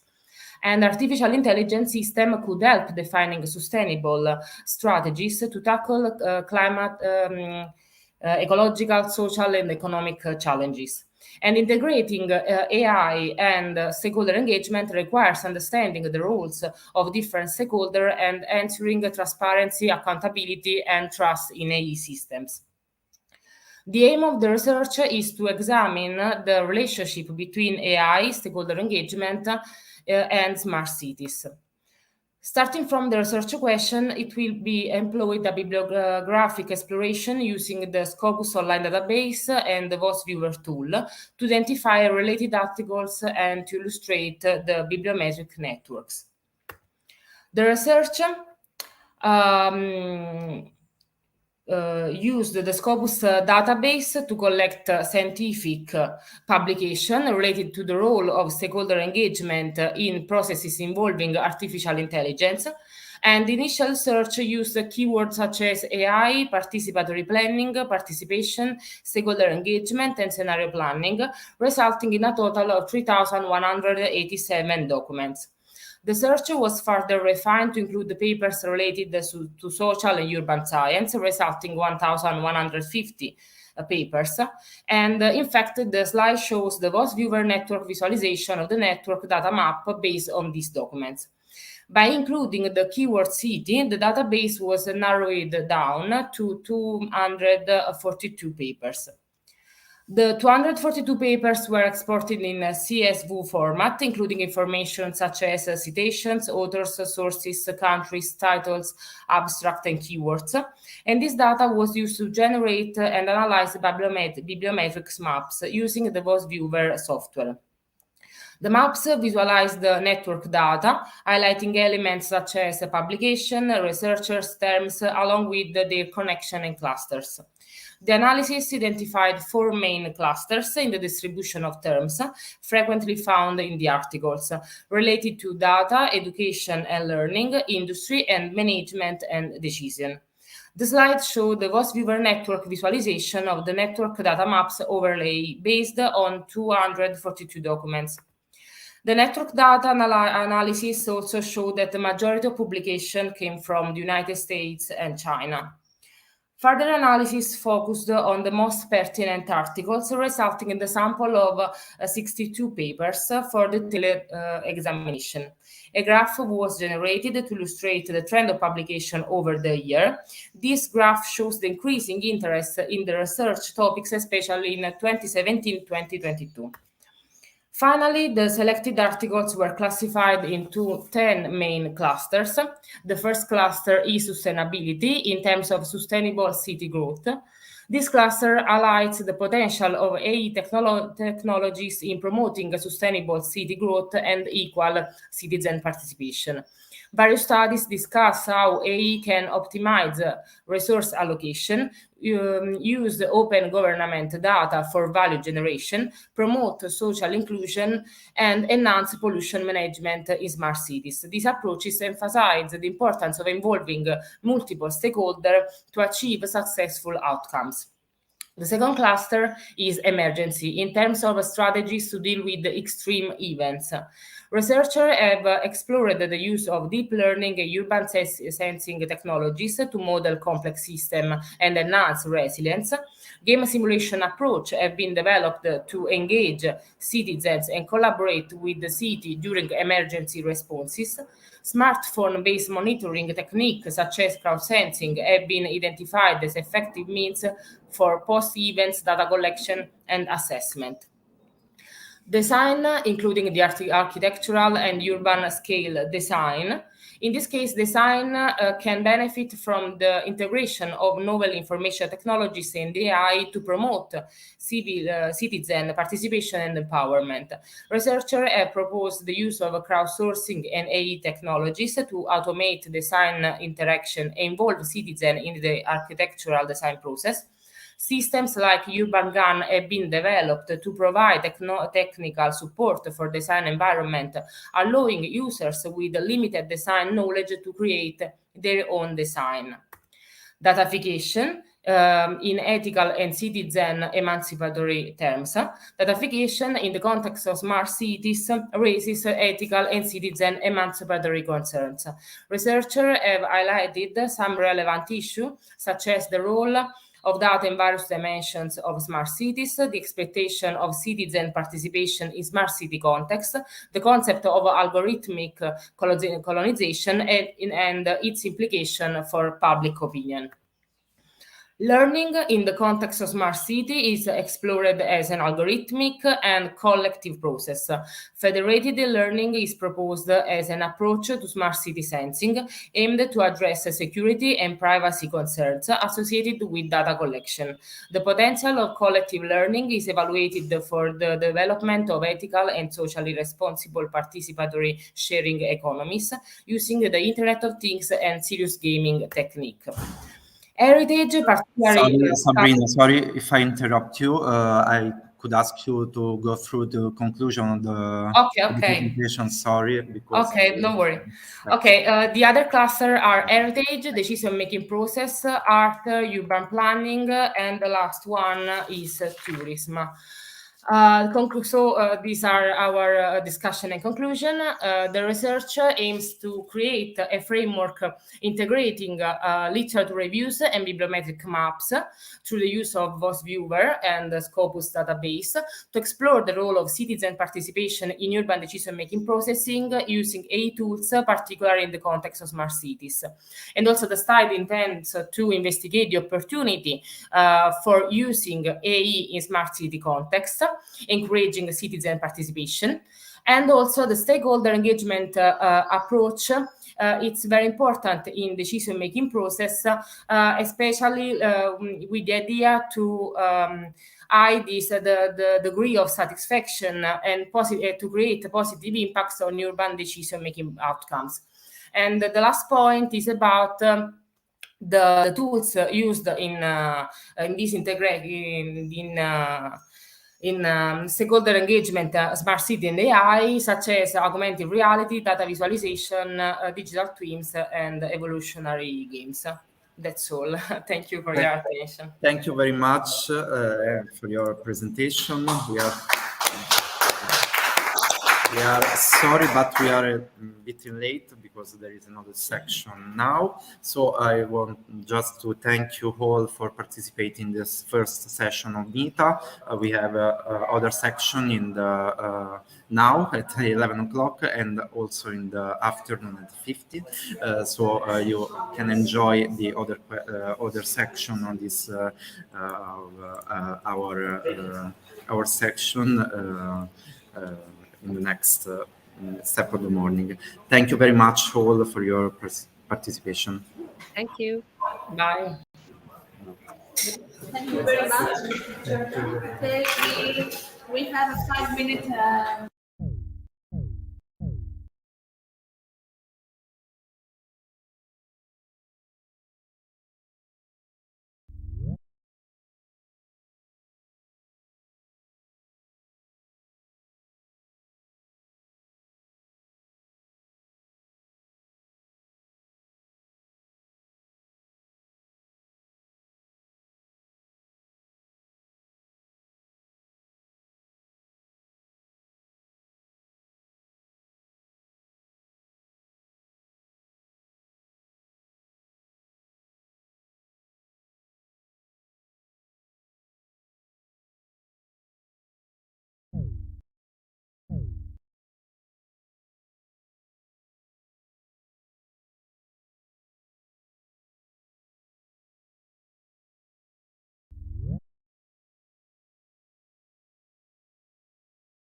Can you hear us?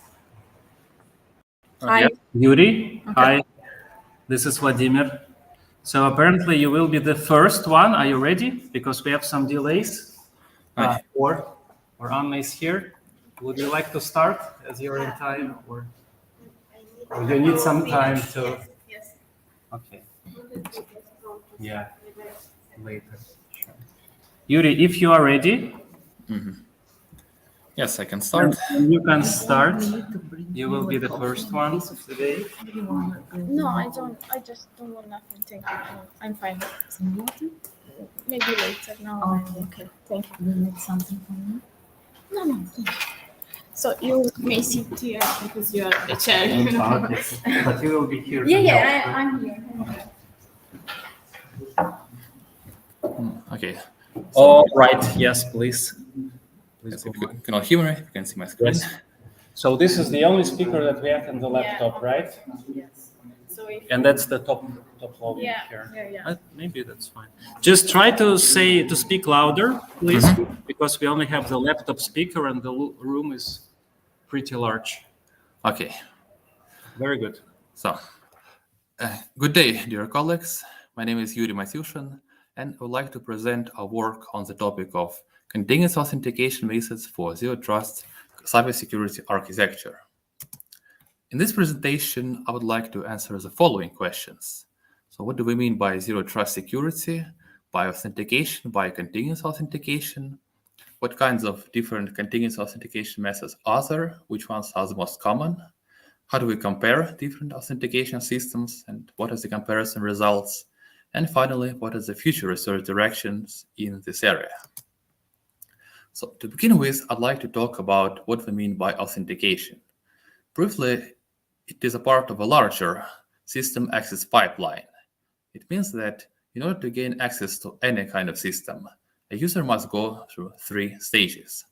The first stage is identification. The user must present to the system, well, it can be an email address, username, a phone number, so any kind of information that uniquely identifies the user. The next stage is authentication. The user must prove their identity to the system. Basically, they must prove they are who they claim to be. And the final stage is authorization. If authentication is successful, then the user gets access to the system or some part of the system. So here we focus on authentication, which is the second part of the pipeline, and from the security standpoint, possibly the most important one, since it decides which users can get access to the system and which cannot. There are many ways to prove a user's authenticity. They're generally divided by factor. So, for instance, knowledge factor means the user must know some secret information, like a password or a PIN code. Possession factor means the user must have some unique device, maybe a mobile device, maybe a physical key, or something else. And inherence factor, well, it means various biometric methods, which can be static, so some fixed unique property of human body, like a fingerprint or face shape, or dynamic, some quality of human behavior, like the way a person walks or the type on the computer. So the next thing I'd like to talk about is zero trust security. So we have the classic approach to security, which rests on the notion of security perimeter. We essentially divide the network into the inside zone, which is considered to be safe, and the outside zone, which is considered to be unsafe. And between them, we have our perimeter, so our security mechanism. However, this approach has certain problems. One problem is that with the introduction of technologies like cloud computing, Internet of Things, remote work, and so on, the perimeter itself starts to disintegrate. So the systems are becoming more and more distributed, and it becomes increasingly harder to, so to speak, draw a border around your system. And the second problem is that in traditional approach, the entire security basically rests on your perimeter. So if any kind of malicious actor can get past your perimeter, then your system is compromised. So a new approach was developed called zero trust approach. The basic idea is that any kind of entity in the system is treated as a possible sort of threat, as compromised by default, and so it must be verified before any kind of interaction. So in short, if classic approach means trust but verify, zero trust security means never trust, always verify. And so finally we get to the idea of continuous authentication. You can see it is one of the three main principles of zero trust architecture, along with risk awareness and least privilege principle. Its main idea is that we do not just authenticate the user once at the beginning of the section. We do it continuously throughout the entire session. So even if the user device is compromised after authentication, the hacker, the criminal, still cannot get access to our system, since the next authentication will refuse him access.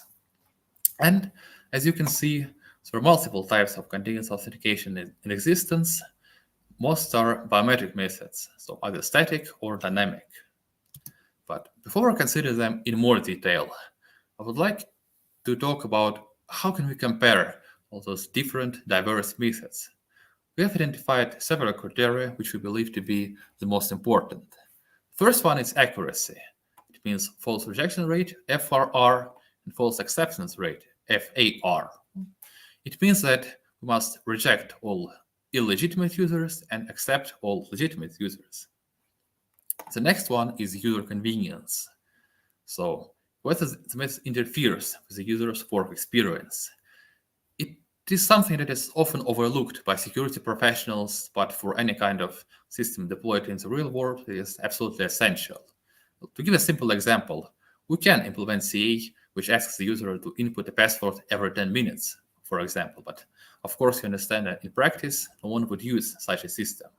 So it is also very important. The next one is feasibility. So how easy or how hard a system is to implement. So what kind of additional software and hardware resources are needed? What kind of complications can arise? Once again, pretty essential for any kind of real world system. The next one is universality. It's whether the method is platform independent or it only works on some certain platforms. And finally, we can have other miscellaneous criteria, which do not fit into any other criteria we have already listed. Now we can go to CA methods. We have seen that there are many of them. We have identified 5 most common ones. These are keystroke-based user recognition, face identification, mouse movement recognition, digester-based authentication, and user behavior-based authentication. So now I'd like to briefly go over each one. First is keystroke-based authentication. It is based on the difference in the way different people type. So how they press the key on the keyboard, how they release the key, the pauses between the presses, and so on. All of this can contribute to make up a user's unique signature, so to speak. Now, there are 2 types of keystroke-based recognition.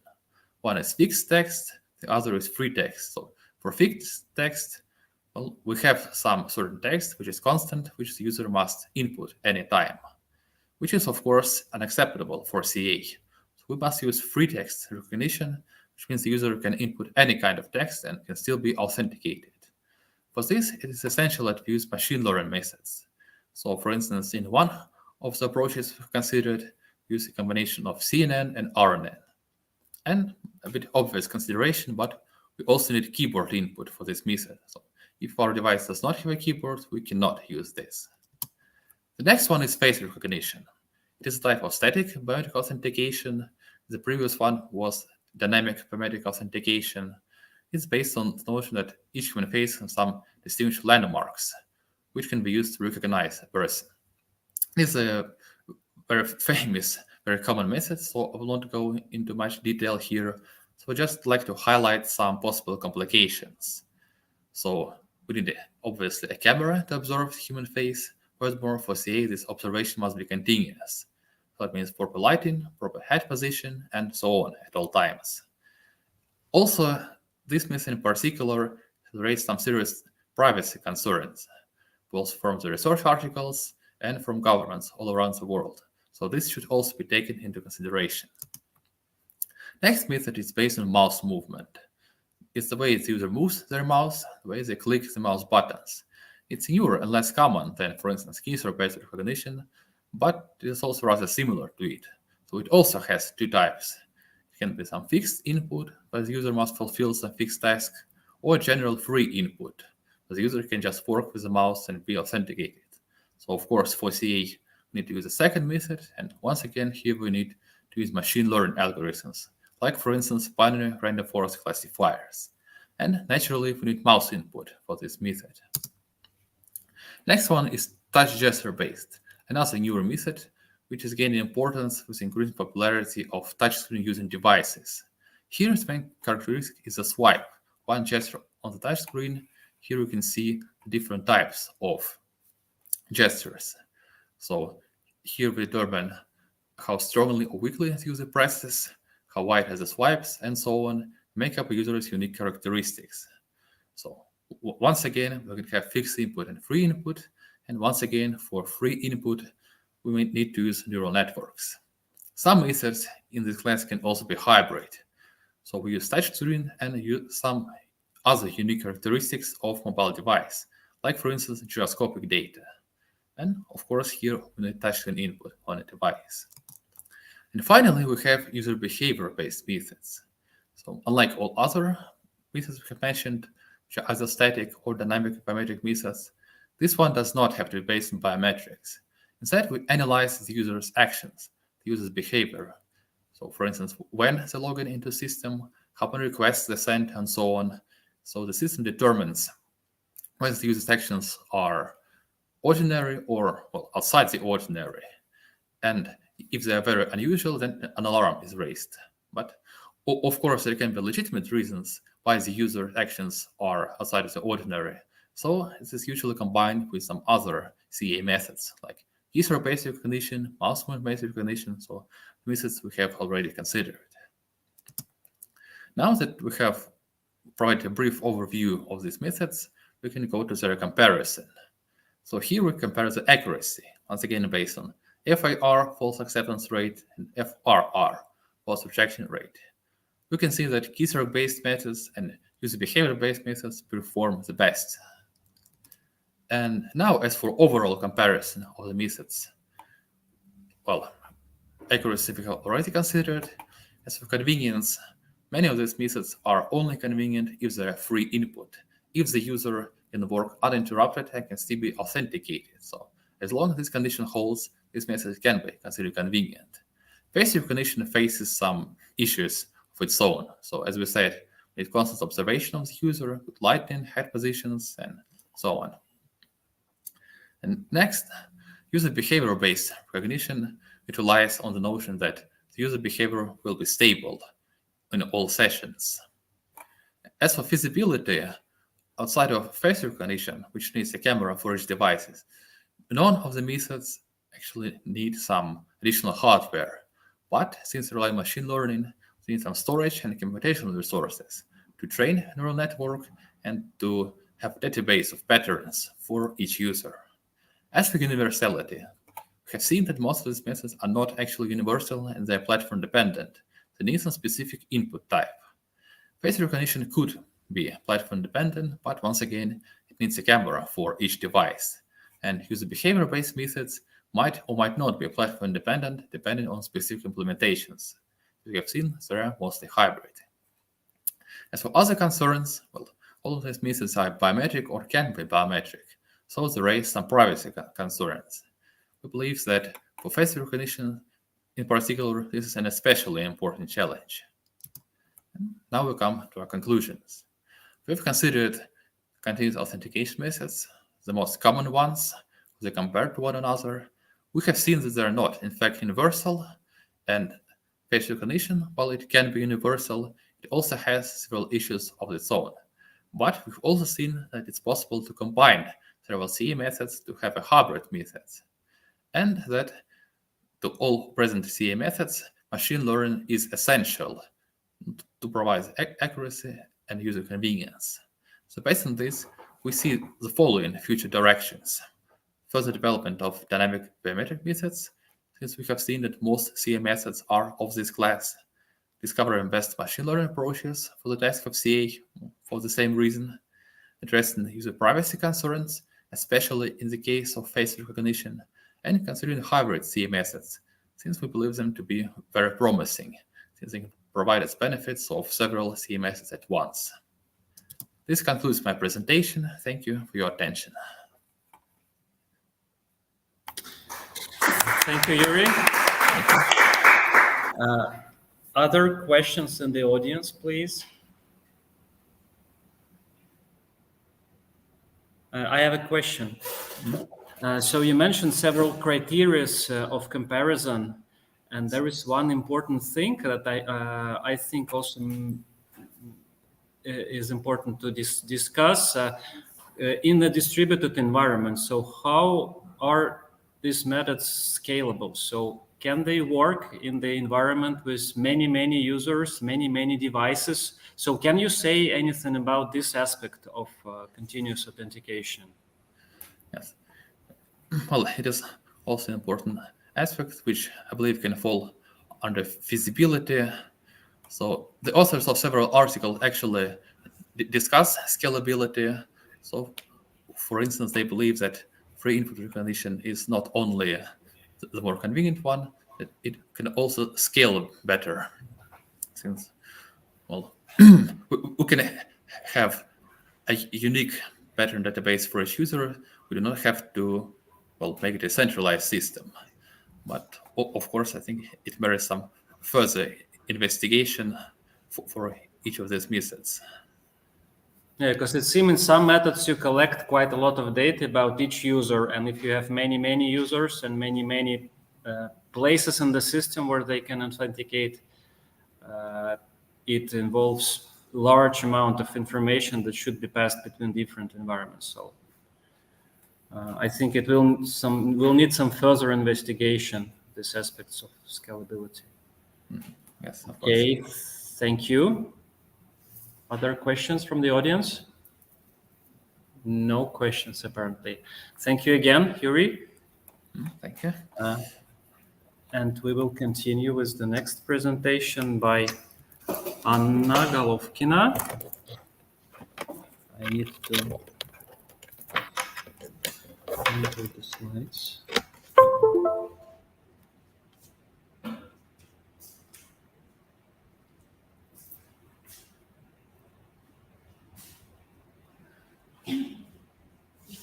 Switch the slide. You have to sit here. You can. Can we copy the desktop? Yeah. She said run safely. Okay, we can copy to the desktop, right? If there's a session, okay, do it general there. You can, yeah. And then. Should only do it like this, yes. Okay. Right? Yes. And we are, so we don't want this. No, do we want to accept it until Saturday, July? No. No, it doesn't work. Okay. We will, I think we will skip and then we will accept till July 8th. Yeah, it's better. I think Microsoft it's better. respects your privacy. But I think it's better to create a PDF in order to don't have such a problem. Did we just say no? Just huh?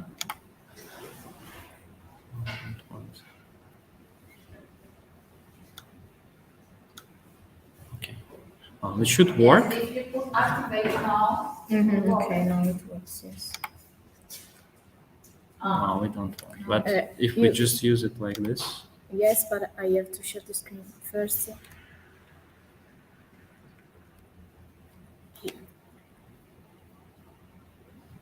But now we lost the slide. No. Something happened. Do you have the PDF? Yes. Can you give it? I can take. Okay. I can like. It's just better.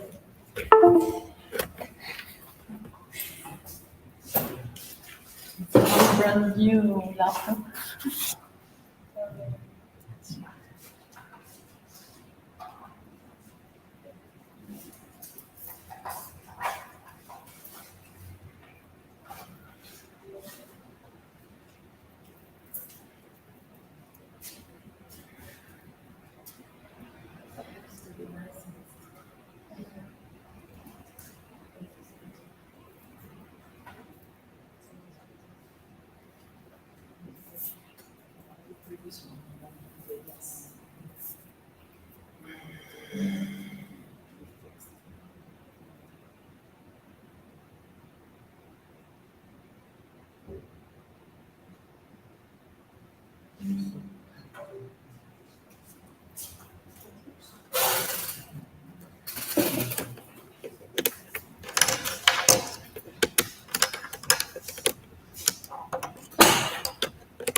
You can close We this don't one. need Yes. this anymore.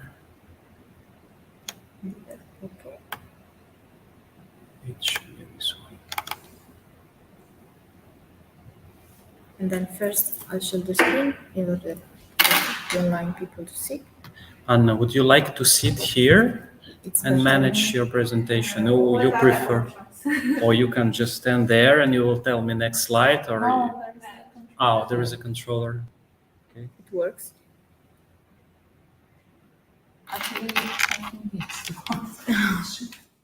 Okay.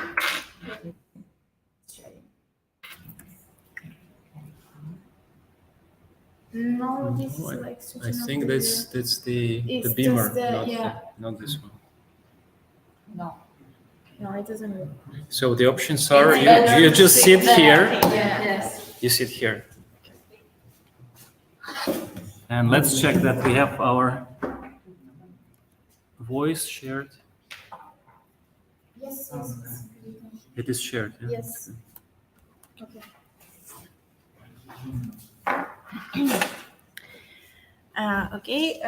Hello, dear colleagues. I would like to present my talk today dedicated to polynomial narrow layers for numerical modeling of dynamical processes.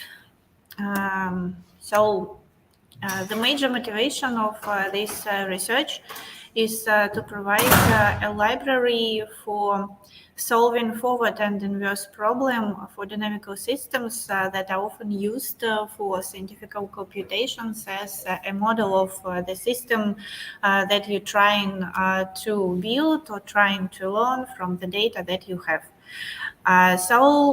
We intended to develop a tool that would be possible to use in forward modeling when you have a model and you want to get a numerical solution just fast as possible without any additional recomputing if you changes your initial conditions or something else on the model. And the second problem is to solve the inverse problem when you have some measurements or data and you want to build a model that will be best suited for this data. And also, of course, it's possible to use some machine learning techniques that you can just feed the data in and get results out. But there are some problems, especially in science and engineering, when you want your predictions be physically consistent. And also the model was able to generalize for the new unseen inputs and so on. So that means that we would like to build some analogous of the dynamical systems, but based on the data. And there are some solutions in the literature that provide some hints how can we do that. We try to analyze them and combine and to design a composite pipeline that is trying to take the benefits of all the existing approach and to neglect the disadvantages that they might have. Thus our composite pipeline, it consists of 3 blocks. The construction of the ODE based on the data.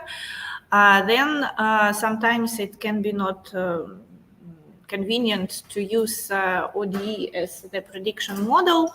And we switch to the solution in the most general form of this ODE thanks to tailor mapping approach.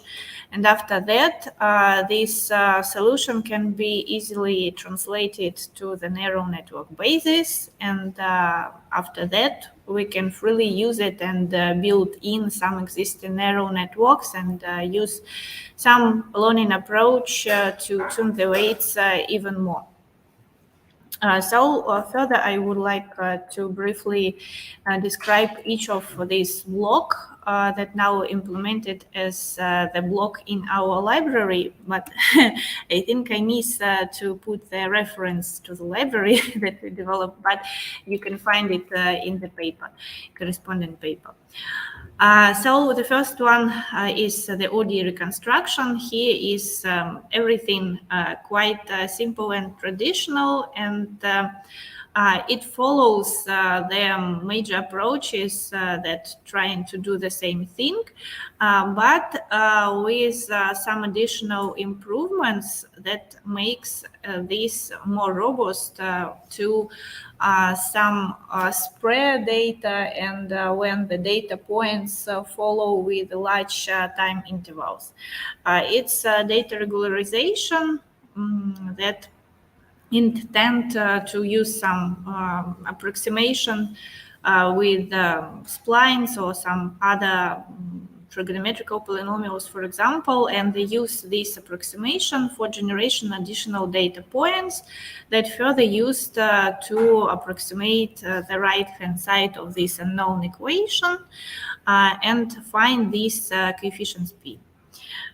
So if we compare, for example, for a simple ordinary differential equation, how this approach and the state of the art, I would say, name it like that, work on this system when we have the data points in not regular interval of times. That Cindy model that is widely used in the literature gives us such a reconstruction of the trajectory, and with this additional data regularization, it was able to build nearly the ideal trajectory of the system.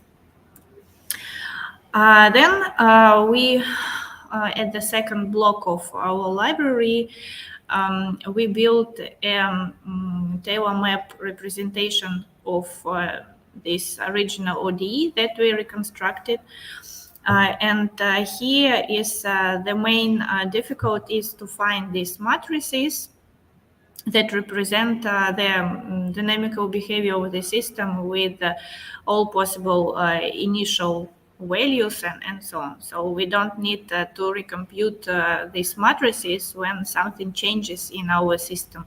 We just need to fix the delta t, and then we automatically will get the solution for every time moment in the future. And here you can see that such approach can describe the dynamic of the pendulum, for example, for each point of this its phase trajectory, for circulation, unstable position, stable, and liberation points. And what is more, such polynomial representation of the solution let us the possibility to transfer this form to the polynomial layers. So we developed the polynomial layers representing that computing procedure in the following way. So we have these matrices that we probably could found following the previous two blocks of the library. But of course, if we don't have any ODE or we don't want to reconstruct it at first using the data, we can just build this layer and try to learn directly these matrices from the data. And here could be different possibilities and different models that could be constructed based on this layer. For example, we are interested in sparse solution. So the matrices should be as sparse as possible because we want to leave only those coefficients who represent the most influence on our solution. So we don't need many non-zeros coefficients. So we should provide some regularization during the learning, and it could be achieved by masking gradients, for example, or by implementation of L0 regularization during the learning. And also, based on the structure, we can easily implement some other types of regularization, physics-based, for example. If we want our model to follow Hamiltonian dynamics, for example, or to preserve some domain-specific invariants, all these constraints are in just system of equations for the coefficients of our weight matrices that should be preserved during the learning. Oi. Oi, oi, oi, oi, oi. Это я не туда. Okay. Oh, and based on the layer that I showed you before, we can construct different types of the models. For example, we can fix this layer and just recursively use it at each moment of time so that coefficients will be fixed for each moment of time. Such approach is perfect for stationary processes when we are sure that our right-hand side of the equations are not directly change with time.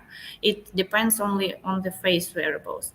But for example, if we think that our process is non-stationary, then of course we can guarantee that the matrices that we found will preserve constant on each time step. And then possibly we should provide them model with the multiple output, and here to learn these coefficients for each time step based on the data that we have. And the numerical example, it's a simple equation of Lotka-Volterra with some parameters values that are fixed, and we try to demonstrate how this library works on this simple model. For example, at first we pre-computed the initial weights according to the procedure that I showed you before. So this one, we found these R coefficients directly from the equations that we had, and then also try to fine-tune the solution based on the data that we generated by numerical solution of this equation. And here you can see the correspondence of the test training data with the solution recovered by the PNN. Also, we made experiments when we didn't have any initialization of these matrices, so we just trained them from scratch from the artificially generated data by numerical solution of these equations. And we didn't use any information about the form of this equation. And here are the results, and you can see that they are slightly worse, of course, than we pre-initialized this PNN. But still, there is a good coincidence of the test and training trajectories. And if we compare them with zero initialization, we have error just about 5%, and with initialization we have error 0.01%. So that's it, and I hope that interested participants could check the full text of the paper to find the link if they're interested to test and try this library for their own experiments. Yeah, thank you for your attention. I think I don't. Other questions from the audience? Yes. Thank you for great presentations. Just would like to clarify, what does it mean absolute error? So are you considering true value as a numerical solution, or you have an analytical solution? A numerical solution by some very, very good numerical procedure. Then another question yes. is, so you're playing with delta t, right? Yes. How you choose appropriate delta t for a numerical solution? Actually, we have a procedure to define, we can fix the order of nonlinearity of the polynomials. We can fix the maximum error that we want to achieve. And the procedure will give us the delta t that will be enough for achieving this precisely. So we have that already. And the other way around, if we can fix the time step, the procedure will give us the order of nonlinearity that we should use in order to achieve this accuracy of the solution. Because it's interdependent parameters. If we increase the time step, we should increase the order of nonlinearity to preserve the accuracy. But if we don't have such possibilities, we can use, for example, the second order nonlinearity, but we use a smaller time step. Yeah. So there are two ways to achieve the same accuracy, by playing with the delta t and by playing by the order of nonlinearity. Yeah. Do we have more questions?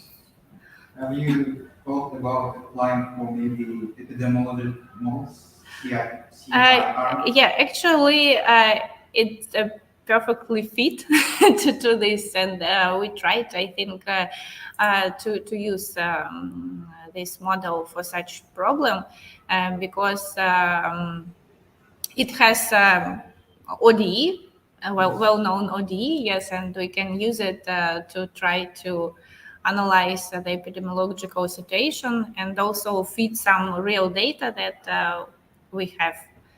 So it's possible, actually, and maybe it's interesting to test on COVID, but but we didn't do that. I guess your research is related to this topic, no? Research related to ODs, time-step issues, always, nonlinear problems. Oh, in the forest media. Oh, great. I think we could chat a little bit, yes, after. Thank you. Yeah, thank you. We also have some Yeah. questions about the library, actually. Yeah. So my first question is about the requirements. So your library works on some kind of specific computing resources. So what are the requirements? Does it use GPU? Can it work on parallel? Does it use some kind of parallelism? So about this software. It can run on GPU and also it can run on CPU as well, and it depends on the model that you build, the complexity of the model. Would it be enough CPU, or you need to use GPU to run it? Actually, it's interesting, but for simple models, running on CPU is faster than GPU. And on CPU, does it use the parallelization, so multi-core? Yes. So we parallelize to some libraries. Yeah. Or something else? No, we don't do anything additional. We just use something that is in TensorFlow already implemented. And the library is in Python? Yes. And it does not yet use probably the multi-node. So you only based on TensorFlow. So what TensorFlow can do, you use it. Yes. There are some solutions for TensorFlow that can use several nodes. So as I know, it's for investigation. The second question about the data.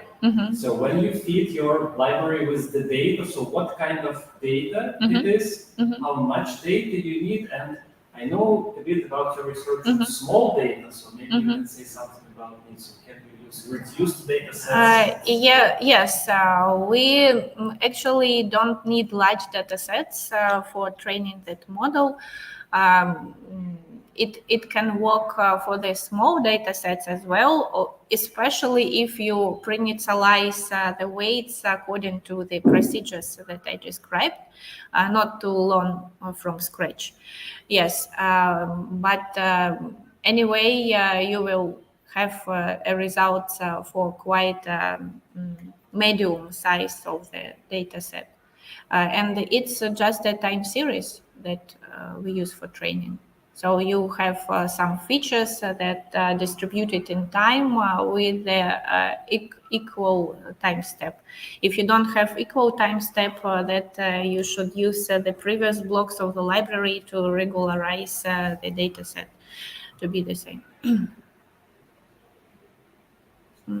Yeah, anything else? Probably that's it for Yeah, now. yeah, thank you. We should discuss maybe in details. Yeah. And we have one more talk scheduled by Natalia, but apparently we have to shift it later on because she had some. So She was helping Osvaldo in the morning, and then she had some issues with health, so maybe she does not feel well now. So we will stop with this session now. Okay. I think, and maybe if she's ready, we will Okay. listen to her in some other session later on. Okay. All right.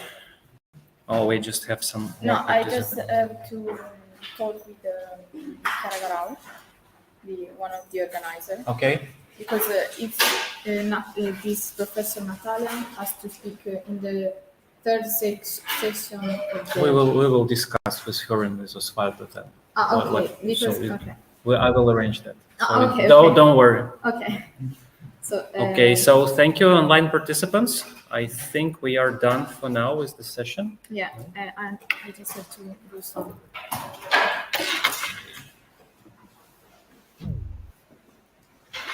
Thank you.